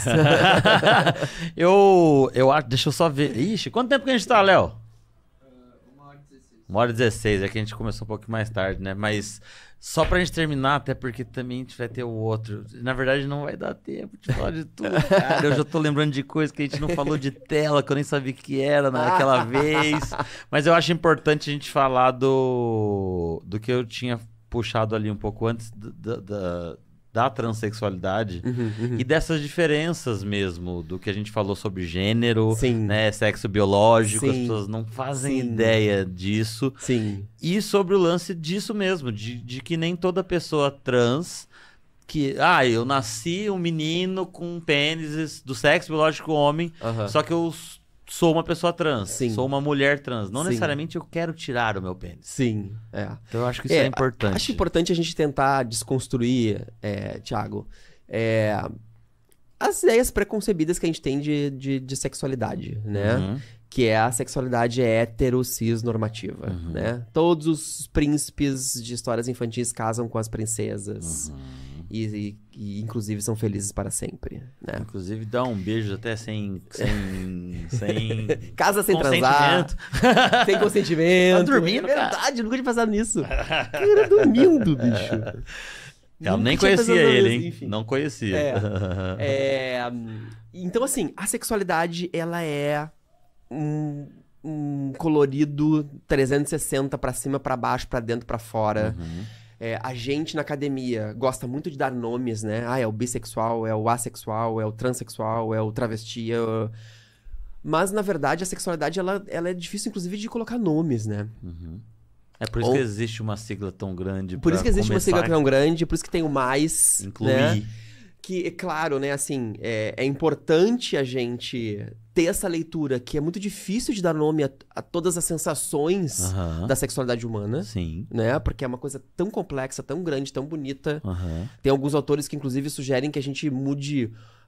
que se a gente for dar um significado pra sexualidade, quando a gente for explicar sobre sexualidade, que a gente fale sobre vida. Sim. Né? Pra ver o tamanho da parada, né? Sim. Mas, claro, ao mesmo tempo que é difícil a gente encaixotar, eu entendo, eu sou cientista. É importante também a gente colocar nomes, alguns nomes, pra gente poder dar visibilidade, pra gente poder militar, porque é importante, porque a gente mata as pessoas só por conta disso, né? Enfim. Mas, de qualquer forma, é isso que você estava falando, né? Assim, pessoas trans, se a gente for conceitualmente falar... O rolê trans tem a ver com identidade de gênero, né? Ou seja, é como eu me identifico no mundo, Sim. que é uma fatia da nossa sexualidade. Sim. Então, o nosso mundo, desde que a gente nasce, a gente percebe que ele é generificado. Sim. Né? Existem coisas de menino e coisas de menina. Sim. Cor do enxoval, nome, brinquedos de menino e de menina, coisas que menino e menina podem fazer. E aí a gente já começa a construir o que a gente chama socialmente de papéis de gênero. Sim. E aí as violências também de gênero tem muito a ver com isso, né? E aí blá, blá, blá é um negócio que a gente precisa de 9 podcasts pra falar. Disso. Mas ok, a gente tá nesse mundo generificado. Sim. Então, eu, quando nasci, foi me dado um nome, foi me dado um sexo, né? Que a gente tá tentando mudar, né? Conceitualmente já mudou, mas tentando mudar esse conceito pra gênero, em vez de sexo, qual é o gênero desse bebê. Sim. E a grande questão é que a gente genitaliza o gênero do ser humano, né? Ou seja, como que eu digo o sexo do bebê quando a mulher tá grávida ou quando ele nasce? Se tem um pênis, Se tem um peru ou se tem uma vagina. vagina. Se tem uma coisa parecida com pênis ou uma coisa mais parecida com vagina, que a gente pode ver isso no ultrassom ou quando nasce. Sim. E aí a gente faz toda uma programação aí neurolinguística prévia desse ser humano com um nome que é generificado, com isso que eu falei, cor de cores, quarto, enxoval, quarto, blá, blá, blá. brinquedo. Exatamente. E aí, por definição, a pessoa que quando começa a poder se expressar, olhar pra dentro de si e se expressar no mundo, né, e falar e raciocinar sobre o seu estar no mundo, percebe que não se identifica com aquele gênero que foi lhe dado ao nascimento por conta da sua genitália, então essa pessoa é uma pessoa trans. Ou seja, eu nasci com um negócio na meia das pernas que parece um pênis, me deram meu nome de Felipe, e aí eu vou crescendo, e normalmente isso acontece na infância, porque é na infância que a gente começa a se identificar, né? Se é menino, se é menina, se gosta de coisas de menino ou de coisas de menina, brincadeiras de menino, de roupas de meninos de menino. e meninas. Exatamente. E aí eu digo, não, peraí só um pouquinho. Me deram o nome de Felipe, e me dão um caminhãozinho, e me dão um carrinho. Essa bermuda e me cá que é horrível. Mas eu gosto mais de ser menino, né? Gosto mais das coisas de menina. Então eu sou uma menina, só um pouquinho, né? Sim. Eu sou uma menina, eu me identifico como menina. Sim. Então eu seria uma menina trans. Sim. Tá? E aí, se eu sou uma menina trans que tem o pênis, é isso. Eu posso, falando aí de orientação sexual, que começa a acontecer aí sim na adolescência, Sim. né? Que é uma outra fatia da nossa sexualidade, é uma outra caixinha desse HD, que não tem nada a ver com a identidade de gênero. Sim. Eu posso ser uma menina trans que gosto de meninos, ou que gosto de meninas, ou que gosto dos dois. Enfim, né? É outra coisa. É outro rolê. Então, se eu um dia estiver me relacionando com uma menina, eu vou ter uma relação gay, uma relação lésbica. Sim. Porque eu sou uma menina trans E eu que gosta de outra gosto de menina. Independente se ela é cis ou se ela é trans. Sim. Né? E aí, só falando do termo cisgênero, né? Claro. Que às vezes as pessoas também não entendem. Cisgênero é a pessoa que se identifica com o gênero que foi lhe dado ao nascimento. Pronto. É isso. Né? Então, um segredo, uma intimidade minha. Eu sou um homem cisgênero, por exemplo, né? E aí eu gosto de brincar, né? Que é uma intimidade minha, porque a gente não precisa ficar explanando da nossa sexualidade pros outros, né? Só se eu quiser, Sim. né? Sim. Então, se eu gosto de menino ou de menina, isso é um problema meu. Se eu sou um homem cis ou sou um homem trans, isso é um problema meu. Teu. Se eu sou operada ou não operada, isso é um problema meu. Sim. Eu não preciso contar se eu tenho hemorroida, se eu Exatamente. uso colírio pra glaucoma. Você fez a fimose. Exatamente. Se eu gosto que lamba meu saco. É verdade. Na hora do. Às vezes é até bom avisar. Porque às vezes lambe mais, né, Léo? Né?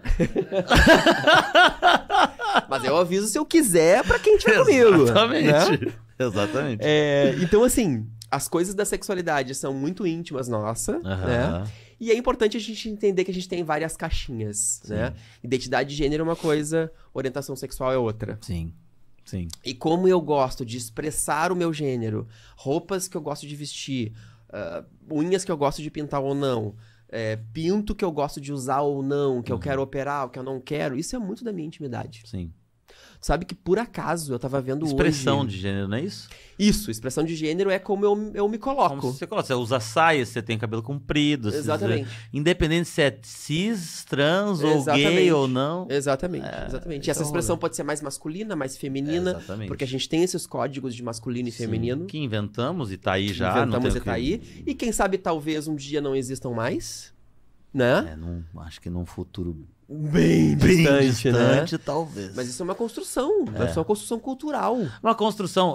Ser olha, homem ou mulher é uma construção cultural. A Judith Butler, desse livro aqui, inclusive, Olha que aí. ela fala isso, que gênero é uma construção social. Claro. A gente foi ensinado que a menina usa rosa. E o Sim. menino usa. Mas por quê? Sim. É uma construção social. Isso Sim. pode mudar com o tempo. Sim. E a gente foi ensinado que os meninos são heróis e as meninas lavam a casa. Com certeza. Né? Com certeza foi ensinado. Não com certeza é assim, né? E- Já vão me cancelar, né? Acabou com tudo que tava sendo falado. Não, e dentro dessa construção se constroem as violências, né? Sim. Fato. Sim. É isso. Então, como uma discussão que parece assim tão distante, tão, ai, que besteira de comunista que quer matar as criancinhas, né? Não é distante. Não. Ela é absolutamente presente na vida da gente, na vida dos nossos filhos. Mesmo seu filho sendo da bandeira ou não, sabe? Essa discussão, ela é a de agora. Não. Principalmente nesse momento, né? Que a gente sofre... que a gente tá passando por um momento de tanto discurso de ódio, né? Sim. Eu falei isso lá na palestra do TED, que é um tabu porque a gente não discute. A gente não discute o que é ser homem. É isso o que eu quis levar. Sim. O que é ser homem? Sim. A gente não discute o que é isso. é. E a gente vai começar a encaixotar, porque o homem é o forte, é o viril, é o provedor e tal. E quando a gente percebe, e isso tudo tem a ver, e mesmo que você não seja trans ou qualquer coisa, quando a gente sai daqui dessa discussão do que é homem para os índices de homicídios, de morte de transexuais, é porque a gente não discute o que é isso. Claro. É porque a gente não aceita que esses homens sejam homens. Claro. Ou que aquelas mulheres sejam mulheres. Claro. Então é isso. Então todo mundo tá envolvido na questão toda, né? Todo mundo. Todo mundo. Há um tempo atrás teve um pai e um filho, não sei se tu te lembra, acho que foi num shopping de Goiânia, que o cara foi dar um beijo na bochecha do filho e os dois foram espancados. Caralho, do filho. Do filho. Caceta. Que foram confundidos com um casal gay. Olha que loucura. É bizarro. Então, Não, assim... a gente vai ver... teve agora, eu acho, que foi uma mulher trans. Num show sertanejo, Sim, não foi? que foi espancada, Que foi espancada também. Sim, foi brutalmente espancada. Você vai ver. Não, a galera trans, cara, mata um leão por dia. Quer dizer, mata 72 leões por dia, sabe? Tu vê, eu sou um cara cis. Sim. Eu sou um homem branco, né, privilegiado, estudei em uma universidade particular, sou médico, né? Sim. Com bastantes privilégios. Muitos privilégios. Por que eu tô dizendo isso? Quando eu comecei a atender a galera trans dentro da universidade, eu sofri preconceito. Sim. Sofri preconceito, sofri ameaça, sofri... Por estar trabalhando com essa galera trans. essa galera. Então, assim, eu não consigo nem imaginar o que é ser trans, né? Sim. Eu, enquanto um homem cis, privilegiado, imagina você ser uma mulher trans, preta pobre, periférica. E aí vai tendo várias camadas, né? Sim. A gente quando vai falar disso, não tem como não ter um recorte racial, um recorte social, um recorte de... Enfim. Com certeza. É Né? preciso. É preciso a gente olhar para esses recortes todos. Sim, Com certeza. sim. Com certeza. Cara, eu quero... Quanto tempo... a coisa vai chegar. Não, 1h30. Não, o problema não é nem esse, porque ele já tá aqui. Não sei... O problema é que vai chegar e não tem ninguém na recepção. Pro próximo convidado. Ainda não temos recepção. Mas só antes de você dar o teu recado final, só pra ser importante, você falou sobre... A gente não vai conseguir falar como falamos da outra vez. Desculpa. Sobre o uso de telas lá com crianças, Sim. né? Que a gente falou bastante sobre isso. Sim. Mas eu queria coisas bem pontuais, assim, porque você me trouxe coisas interessantes. Então, sei lá, tipo, tem a indicação de, tipo, até tal idade nem é indicado que a pessoa tenha. Tem o lance das horas lá, de coisa. Então, assim, só pra gente não deixar de falar. Sim. Pra falar sobre isso. Cara, isso é uma coisa muito importante na saúde do adolescente, né? E das crianças, mas enfim, falando dos adolescentes, que é a minha área, que é uma coisa que eu abordo sempre na consulta, que o ebiatra também aborda, né? Que é importantíssima, né? Assim, existe o mundo antes do celular smartphone e o mundo pós-smartphone. Fato. Isso é muito claro na minha cabeça. O mundo nosso da Barça. Né? A gente estudava na Barça na nossa época, né? Então, assim, no momento que você dá um smartphone na mão de um exemplar ser humano, seja da idade que for, e normalmente a gente dá aos 7, 8 anos, às vezes até antes, né? Às vezes bem antes. Você tá colocando o mundo na mão dessa pessoa, Sim, né?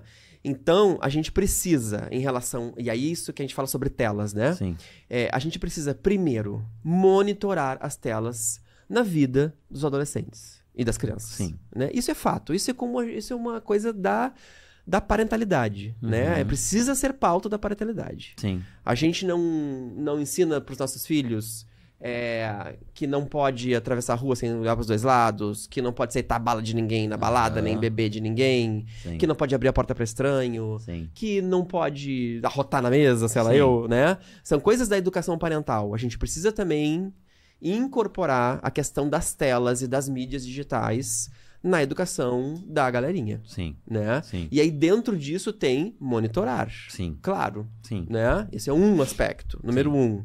Então, assim, não existe uma receita de bolo para isso, né? Acho que cada família tem que encontrar o seu lugar, como vai fazer isso. E aí tem uma grande discussão, né, para adolescentes. Mas não é invasão de privacidade, porque como é que eu vou fazer? Vou deixar o WhatsApp aberto no meu computador, vou ter a senha também do Instagram, do TikTok, o que seja. Cara, não sei. Mas você tem que fazer alguma coisa. Sim. Eu costumo dizer assim, ó, você deixaria o seu filho de 13 anos, sei lá, sozinho num parque que você nunca conheceu, sei lá, você é daqui do sul, aí você faz uma viagem pra São Paulo, filho, eu vou te deixar aqui, ó, agora são 12:00. Eu te busco às 4. Eu te busco à 00:30 do outro dia. Você vai ficar aqui sozinho, tá? E foge. Ninguém faria isso. Sim. Né? Porque é um lugar estranho, que ele não conhece ninguém. Ali no parque podem existir quaisquer tipos de pessoas. Pode ser pessoas muito legais, mas pode ser pessoas que não são legais. Sim. Né? A internet é absolutamente isso. Sim. Né? A internet, a web, é um lugar muito legal, que veio para ficar. Não vamos demonizar aí o recurso de estar conectado. Claro. Mas lá você tem qualquer coisa. Sim. Né? Sim. Você tem pessoas não muito legais, você tem pedofilia, você tem pornografia, você tem golpes, Sim. você tem um monte de coisa. Sim. Né? Então você precisa monitorar. Sim. E aí cada um vai encontrar o seu jeito. Agora é importante você sentar com seu adolescente e dizer, precisamos encontrar o nosso jeito. Sim. E eu costumo dizer, cara, olha só, que esse é o grande dilema do meu dia a dia, assim, né? Da conversa com os pais e com adolescentes. A minha privacidade. O que eu costumo dizer, Thiago, assim, ó, se você tem uma conversa privada pra conversar enquanto você é adolescente, é óbvio que você vai ter, você vai conversar ela presencialmente, sabe? Você não vai contar um grande segredo teu por web, cara. Sim. Porque Sim. aquilo pode ir pra qualquer lugar. E isso tem a ver também com nudes, com sexting, né? Sim, sim. Então, assim, você quer mostrar o seu peitinho? Mostra pessoalmente, cara. Sabe? Você Sim. quer, enfim, flertar? Você flerta pessoalmente. Sim. E aí, a gente precisa encontrar, então, esse lugar. Um caminho. Ali. Exatamente. Então, assim, não dá para um adolescente de 12 anos ter um monte de aplicativo que o pai e a mãe não olham. Não faz ideia. Não fazem ideia. Não dá. Não dá. Sim. Assim como a web é muito legal, tem muitas coisas que os jovens não estão preparados. É Sim. óbvio, né? E talvez até a gente não esteja preparado. Sim. Mas aí, me desculpa, você que lute. É outro problema. Então aí, e eu entendo isso. Eles sabem muito mais do que a gente, Sim. né? Mas aí a gente que lute. Mas vamos quando- estudar, vamos ver aplicativos de controle parental, Sim. vamos comprar curso na internet sobre como fazer, não sei. Você fode aí. Mas O essa problema é seu. conversa que o pai e a mãe têm, essa abertura e tudo isso que a gente falou antes, já ajuda nesse ponto. Porque Sim. se pai e a mãe têm um Claro, diálogo, tem um claro. canal aberto de discussão com uma pessoa que confia e tal, Sim. eu acho que nessa questão seria uma coisa mais tranquila de se conversar, de confiança, né? Sim, sim. Eu acho que ajuda. E explicar, olha, é importante que eu veja o seu WhatsApp, é importante porque tem perigos e tem coisas que pode ser que você não tenha maturidade pra entender. Sim, pra lidar com aquilo. Claro. Qual é o que você me falou da outra vez? Tinha uma idade, tipo, até tal idade não tinha nem que estar na frente de uma tela, lembra?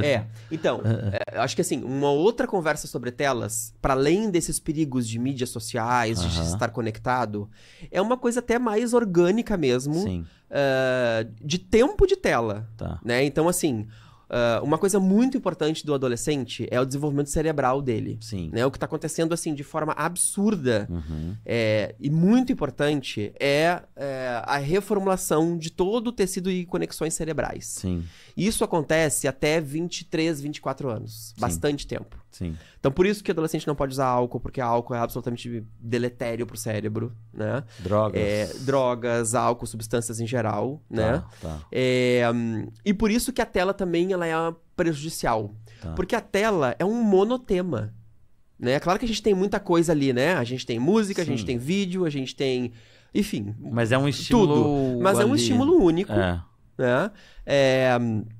Que é uma coisa só. Uhum. O cérebro adolescente, o cérebro infantil, o cérebro adolescente, ele precisa de múltiplos estímulos. Essa é a grande questão. Sim. Ele precisa jogar um pouco de videogame, precisa subir um pouco em árvore, precisa jantar com a família, precisa estudar um pouco, precisa escutar um pouco de música, precisa mexer um pouco o corpo, precisa fazer um esporte, precisa dançar.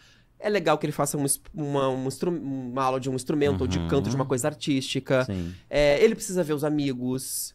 Ele precisa ficar sem fazer nada, olhando pro teto, pensando na vida, Sim. se entediar. Não tem problema. Sim. Né? Então é legal que ele tenha vários estímulos. Sim. Para que ele estimule o cérebro na sua totalidade. Sim.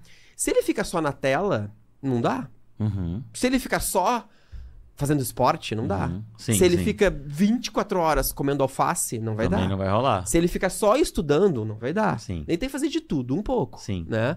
E o que tem acontecido, principalmente nesse momento aí, pandemia, pós-pandemia, que a gente entrou pra dentro das telas e foi preciso mesmo, Sim, não claro. adianta. Mas a gente precisa voltar a dosar essa história. Uhum. Né? Então, assim, o que a Sociedade Brasileira de Pediatria, inclusive, recomenda? Antes dos 2 anos, 0 de telas. 0. E como é comum a gente ver, né, um bebê Acha? de 1 ano no restaurante, ai, pelo amor de Deus, Tá. bota um tablet na frente. Bota essa E Peppa ele Pig do inferno. e ele puta. fica igual zumbi olhando, claro, né? Sim, né? Ok. Adolescência. O que a gente recomenda? De 2 a 3 horas por dia. De telas, Thiago. É por isso que os teus pacientes chegam batendo cadeira lá, tipo, com abstinência. Ah, meu Deus, eu vou morrer, que o Felipe é um monstro. Como 2 horas? Mas tu sabe que isso é muito louco, porque quando eu converso com eles e discuto e pergunto pra eles, eu pergunto pra eles, você acha que tela pode fazer mal, assim? Uhum. Todos eles dizem que sim, cara. Sabem? Sabem? Sabem, né? E a segunda pergunta e você acha que você abusa em relação a telas? Cara, 99,9% me diz, eu acho que Abuso. sim. Sim. E aí eu pergunto, quanto que tu acha que é um horário normal, assim, legal Uhum. de ver? Porque os cientistas já estudaram isso, eu falo pra eles. A gente já sabe Eu quanto tenho uma que é ideal. resposta. E eles meio que sabem.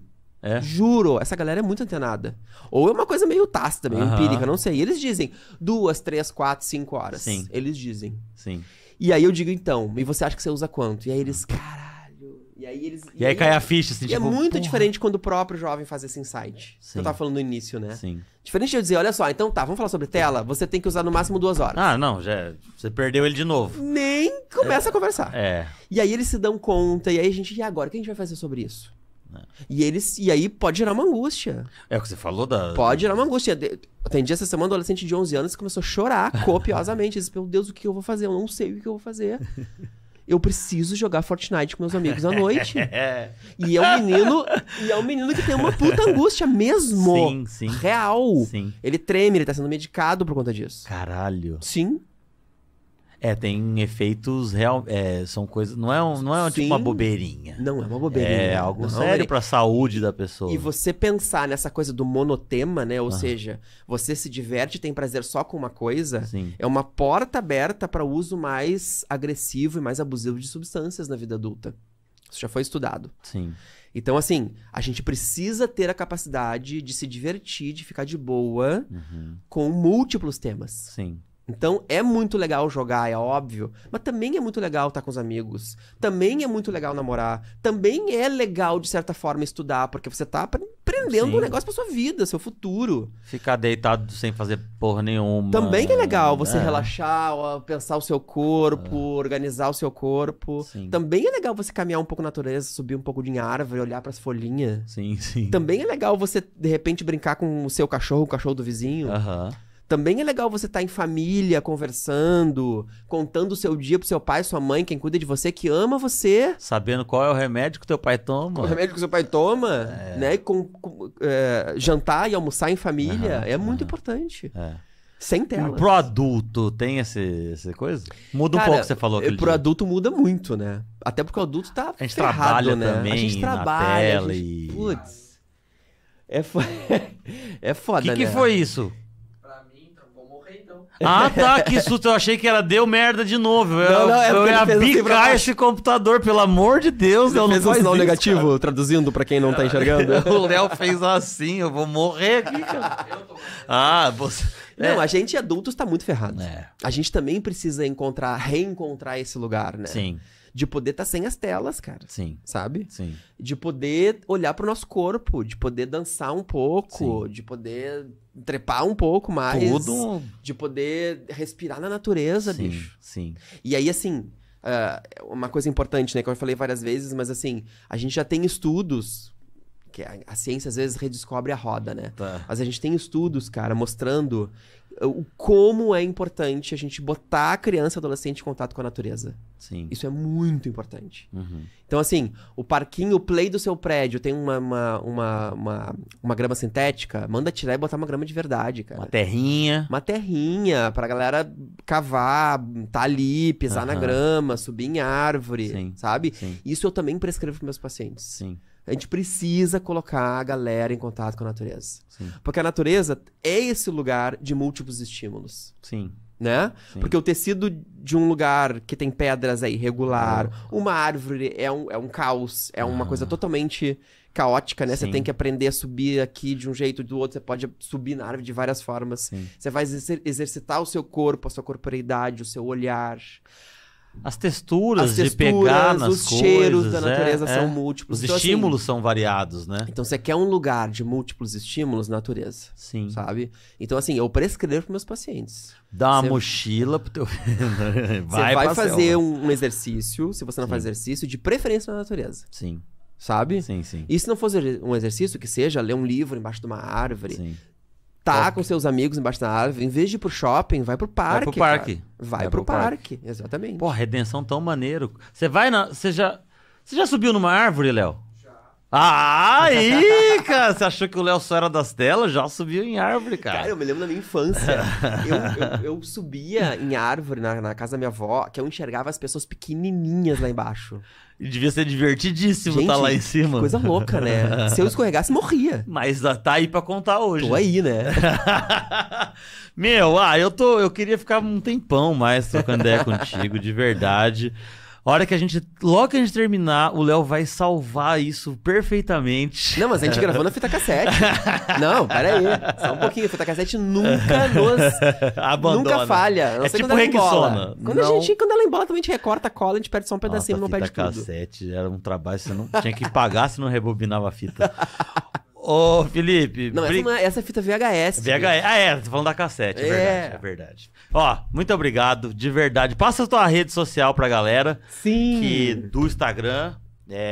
Médico de jovens. Eu sempre acho que é teu nome. médico de jovens. Médico de jovens. Vou te Médico falar um de negócio. jovens. Eu postei a tua foto aquele dia da frente da mesa. Aham. Teve umas minas mandando, nossa, que vontade de ser jovem. Olha aí. O pessoal tava indo em cima do Felipe. Solteiríssimo. só chegar. Solteiríssimo. Ó, obrigado. Médico de jovens, sigam o Felipe ali. Muito obrigado mesmo. Fala de novo o lugar lá, o Aquarela, onde o pessoal consegue encontrar. Então, o programa Aquarela, ele fica... ele é um programa de extensão universitária do NESA, que é Tá. um núcleo de estudos da saúde do adolescente. Sim, Que, claro, eu vou atender mais a população do Rio de Janeiro, né? Sim. Porque fica no Rio. sim. Mas como existe uma carência enorme de política pública pra população infantil e adolescente, trans e não binária e travesti, eu acabo tendo, inclusive, pacientes de outros estados, o que é uma lástima, mas enfim, é isso. Sim, né? sim. Enfim, a gente atende lá no NESA, porta aberta. Ótimo. Entra no meu Instagram, fala comigo. Tem o Instagram do NESA também, que é nesa.uerg. Nesa.erg. Isso, nesa.uerg. Ou UERG, UERG. como diz lá no Os Rio. cariocas. E é isso, Léo. Assim, Léo, Agora eu tô te chamando de Léo. Não, tá tudo. Léo é lá. Thiago. Léo também, pô. Obrigado de novo pelo convite. Tamo junto. Quero dizer assim que a adolescência não é só esse lugar de ruído, de dificuldade, de confusão. Também é um momento de ebulição de emoções, né? Eu entendo que existe esse lugar. Sim. Entendo de onde vem o nome aborrecente. Sim. Mas não gosto desse nome. Sim. E vou explicar por quê. Sim. Porque o adolescente também é uma potência criativa, bicho. Sim. Né? Então, assim, se a gente conseguir também ser criativo, abrir o nosso olhar, tirar as nossas ideias pré-concebidas, nossos preconceitos, da nossa atuação profissional ou da nossa atuação enquanto pais, mães e cuidadores, a gente vai conseguir olhar essa potência criativa deles. Sim. Né? Não é à toa, né, cara, que é na juventude que a gente se manifesta mais politicamente, que a gente escreve mais músicas bonitas. Não que os artistas Sim, mais velhos claro. não, né, mas a gente tem essa ebulição artística, política, de manifestação mais colorida na juventude mesmo, Sim, né? sim. Então vamos se grudar nessa potência criativa dos jovens. Sim. Que aí o caldo vai ser legal, sabe? Do ponto de vista de atender adolescentes e jovens dentro da saúde, é muito legal. Sim. Eu observo que também tem um certo preconceito, sabe? De jovens, de profissionais que não gostam, que acham que o jovem não vai falar, que o jovem não vai contar as coisas, que não vai seguir a prescrição que você escreve como Sim, médico, sim. que vai ser uma chatice, que ele fica emburrado. Não é. Sim. Se você se conecta com ele, na minha experiência, eles falam pelos cotovelos. Sim. As experiências são ótimas, são bonitas, são emocionantes, são engraçadas, são divertidas. Sim. E aí, vou contar uma coisa engraçada? Eu Vai. até te contei nos bastidores, eu vou gente contar não agora ao fala. vivo.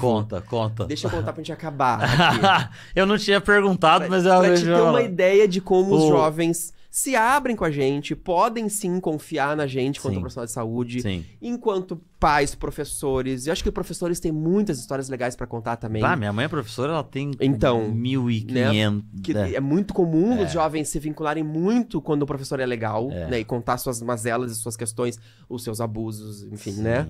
Mas olha isso, eu gosto muito de atender jovens, também quando eles têm um parceiro, juntos, né? Eu digo, traga o seu namorado, sua namorada pra gente atender junto, até pra gente poder discutir sobre segurança, Sim. sobre respeito, sobre autonomia, sobre proteção sexual, blá, blá, blá, né? Sim. E eu atendi por muitos anos um casal lá na UERJ, inclusive que até já sumiu, deve ter velhos também já, faz tempo já. Eles já tinham, sei lá, seus 15, 16 anos.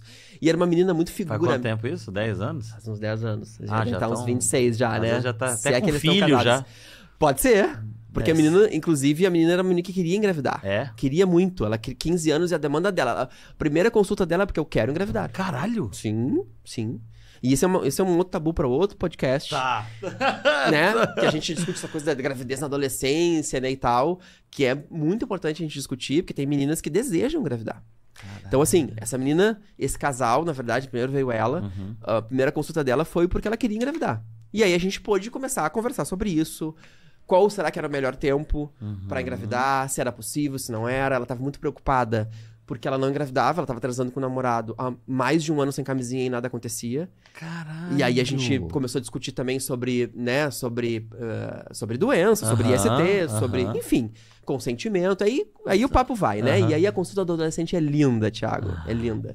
E aí, teve uma vez que ela chegou na consulta desesperada, ela era um pouco mais afoita do que ele, assim, ele era um cara mais, assim, mais tranquilão, mas que gostava muito dela, mas que às vezes revirava o olho na consulta, assim, tipo, ela tá exagerando, sabe? E aí ela chegou assim... Eu tô vendo o Léo. E aí ela chegou assim... Não, o Léo é mais tranquilão, assim. O Léo é mais tranquilão, o Léo é mais tranquilão, né? Fala, isso. Mas eu sei que essa menina chegou na consulta e disse, doutor, porque ele tá com uma bolinha no pênis, na cabeça do pênis. E eu, caramba, gente, né? Vamos lá, então vamos ver. E aí fui examinar, não vi nada. E revirei o pinto pra cima, pro lado, pra baixo, eu disse, cara, eu não tô enxergando nada. E o Felipe me revirando o pinto, cara, eu já falei pra ela. E o cara, né? O cara falou que não tinha bolinha nenhuma, porra. E eu disse, olha, eu não tô vendo nada. Aonde que tem essa bolinha?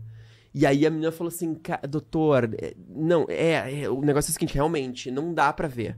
Mas dá pra sentir, se eu colocar a língua, dá pra sentir, porque eu consigo sentir essa bolinha. Ele falou, não, pra mim a consulta está acabada, não vai. Mas deve enfim, ter 1000 histórias. Mas olha que legal, assim, o vínculo que ela tinha comigo, Sim. né, e a possibilidade que ela pôde de me dizer, não, olha só, é uma bolinha tão inicial que eu consigo só sentir. Só sentir. Ela não tava sugerindo que eu colocasse a língua no Lógico pino do que cara. não, né? Mas ela pôde dizer, olha, eu acho que é uma coisa muito inicial, porque eu senti, eu sinto. Sim. Eu disse, e até pode ser, tá? Até pode ser que era uma lesão tão inicial que a língua é o lugar mais sensível do corpo humano, né? E aí, na mão, ela não ia assim, você Nem não ia na mão, ver, nem no olho. no Exatamente. Aí eu disse, então vamos observar. Vamos Deixa ver. crescer a bolinha. Deixa crescer.